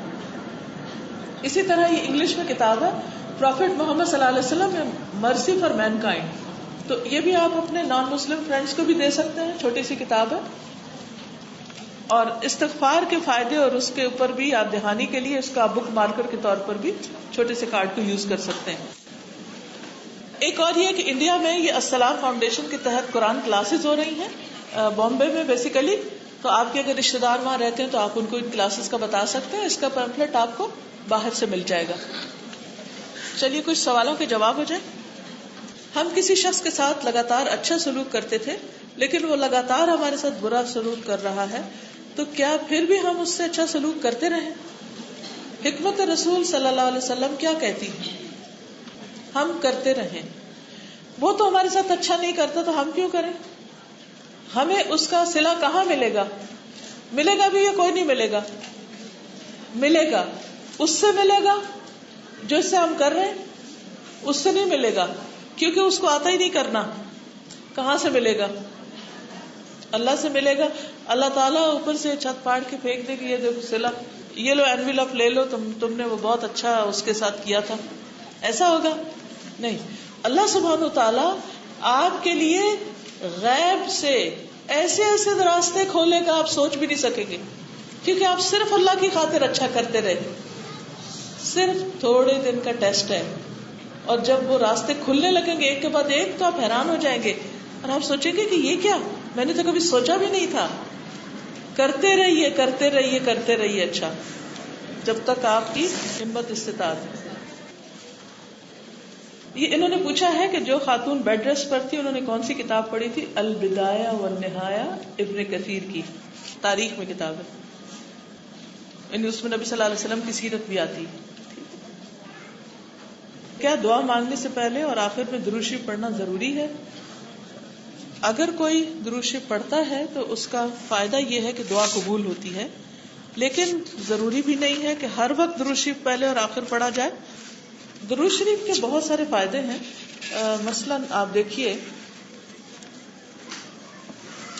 حضرت ابی ابن کعب کہتے ہیں میں نے رسول اللہ صلی اللہ علیہ وسلم سے عرض کیا اے اللہ کے رسول صلی اللہ علیہ وسلم میں آپ پر کثرت سے درود بھیجتا ہوں، اپنی دعا میں سے کتنا وقت درود کے لیے وقف کروں؟ آپ نے فرمایا جتنا تم چاہو. میں نے عرض کیا کیا 1/4 کافی ہے؟ 1/4؟ آپ نے فرمایا جتنا تم چاہو لیکن اگر اس سے زیادہ کر لو تو اور اچھا ہے. میں نے عرض کیا آدھا وقت؟ آپ نے فرمایا جتنا تم چاہو اگر اس سے زیادہ کر لو تو اور اچھا ہے. میں نے عرض کیا 2/3 یعنی 2/3؟ فرمایا جتنا تم چاہو لیکن اگر اس سے زیادہ کر لو تو اور اچھا ہے. میں نے عرض کیا کیا میں اپنی دعا کا سارا وقت درود کے لیے وقف کر دوں؟ اس پر رسول اللہ صلی اللہ علیہ وسلم نے فرمایا یہ تیرے دکھوں اور غموں کے لیے کافی ہوگا اور تیرے گناہوں کی بخشش کا ذریعہ ہوگا. تو آپ نے تو سوال کیا تھا کہ کیا اول و آخر ضروری ہے، تو یہاں پر کیا پتہ چل رہا ہے کہ صرف اول و آخر حاضری نہیں لگانے کی درود شریف ہو گیا بس ہماری دعا محفوظ ہو گئی کہ درود تو قبول ہوگا ہی. تو یہ بھی آپ اس میں اگر آدھا وقت درود شریف ہی پڑھیں اور آدھا وقت دعا مانگ لیں یا پھر 1/4 درود شریف پڑھتے رہیں. مثلاً آپ نے اگر 10 منٹ دعا مانگنی تو آپ یہ بھی کر سکتے ہیں کہ 2 منٹ درود شریف پڑھ لیں، یہ بھی کر سکتے ہیں کہ 5 منٹ پڑھ لیں. اور 5 منٹ اپنی دعا مانگ لیں. اور یہ بھی کر سکتے ہیں کہ 10 منٹ صرف درود شریف پڑھ کے اٹھ جائیں اور اللہ سبحانہ و تعالیٰ باقی آپ کے سارے معاملات کی خود ٹیک کیئر کر لے گا. ٹھیک ہے. غیر مسلم کو اللہ کا پیغام پہنچانے میں کیا حکمت عملی ہونی چاہیے؟ کوئی بتائے گا آپ میں سے؟ کیا کریں گے ہم؟ سب سے زیادہ غیر مسلموں کو پیغام کس نے دیا تھا؟ کس نے دیا تھا؟ اللہ کے رسول صلی اللہ علیہ وسلم نے. یہی تو میں نے عرض کیا نا کہ کوئی بھی بات جب سامنے آئے تو فوراً دیکھیں کہ نبی صلی اللہ علیہ وسلم نے کیسے کی تھی. آپ نے کیا کیا تھا؟ اچھے اخلاق سے معاملہ کیا. اور کیا کیا؟ اور کیا کیا؟ حسن اخلاق سے یا حسن معاملہ کیا. مثلاً ایک شخص آپ کے گھر آیا اور وہ مسلمان نہیں تھا. کون تھا؟ وہ یہودی تھا. آپ نے اس کو کھانا پیش کیا. اس نے خوب کھانا کھایا اور دیا اور کھا لیا. اس کا پیٹ خراب ہو گیا اور رات اس نے بستر خراب کر دیا اور چلا گیا، بھاگ گیا ڈر کے مارے. لیکن اپنی ایک چیز بھول گیا. آپ جب اٹھے تو آپ نے کیا کیا؟ اس کو کوسنا شروع کر دیا.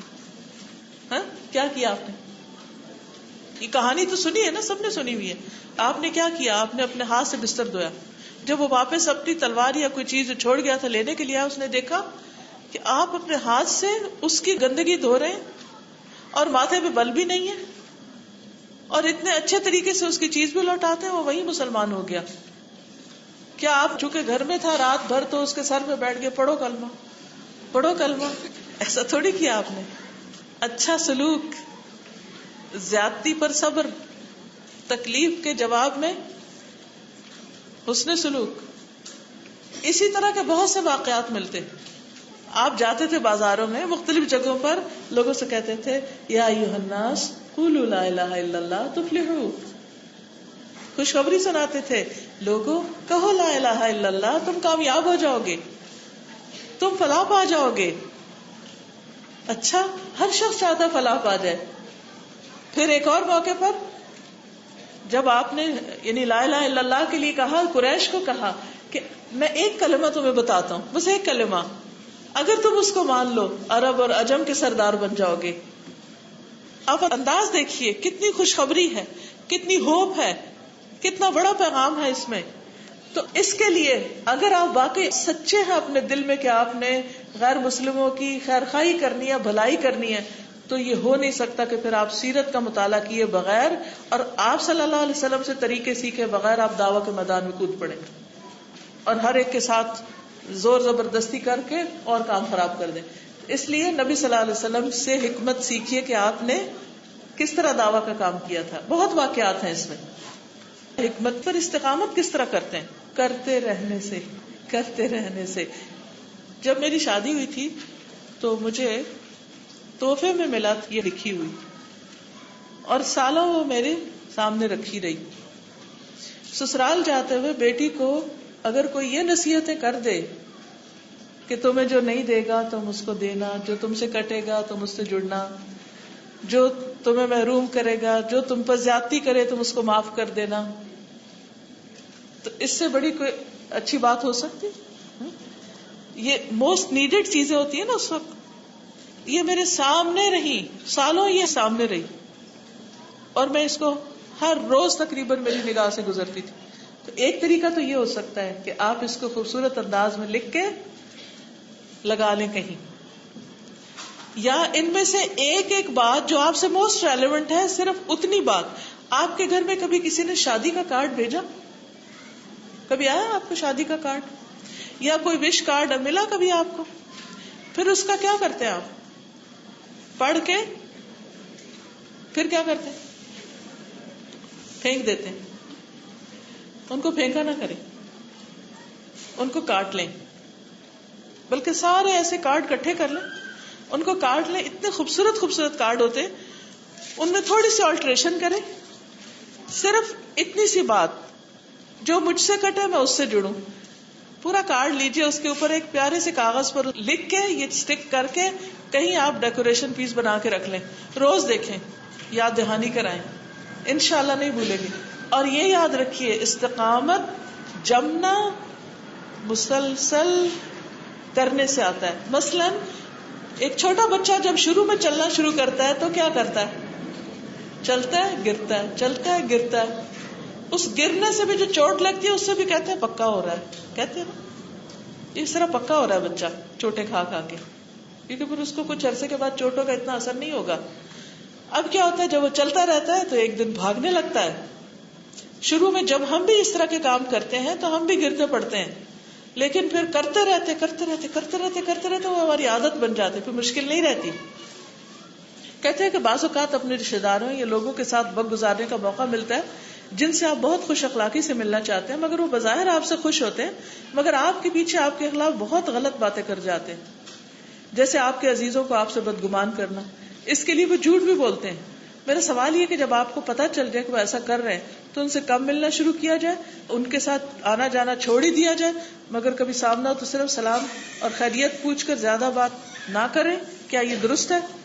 اس میں آپ دیکھیے کہ سچویشنل ہے، ہر معاملہ دیکھا جائے گا الگ الگ کہ کتنا وہ سیریس ہے. لیکن ایک حدیث ہے کہ وہ شخص جو لوگوں کی زیادتیوں کے باوجود ان سے ملتا جلتا رہتا ہے وہ زیادہ اچھا ہے بنسبت اس کے کہ جو لوگوں کی زیادتیوں کی وجہ سے ان سے بالکل کٹ آف کر لیتا ہے، میل جول چھوڑ دیتا ہے.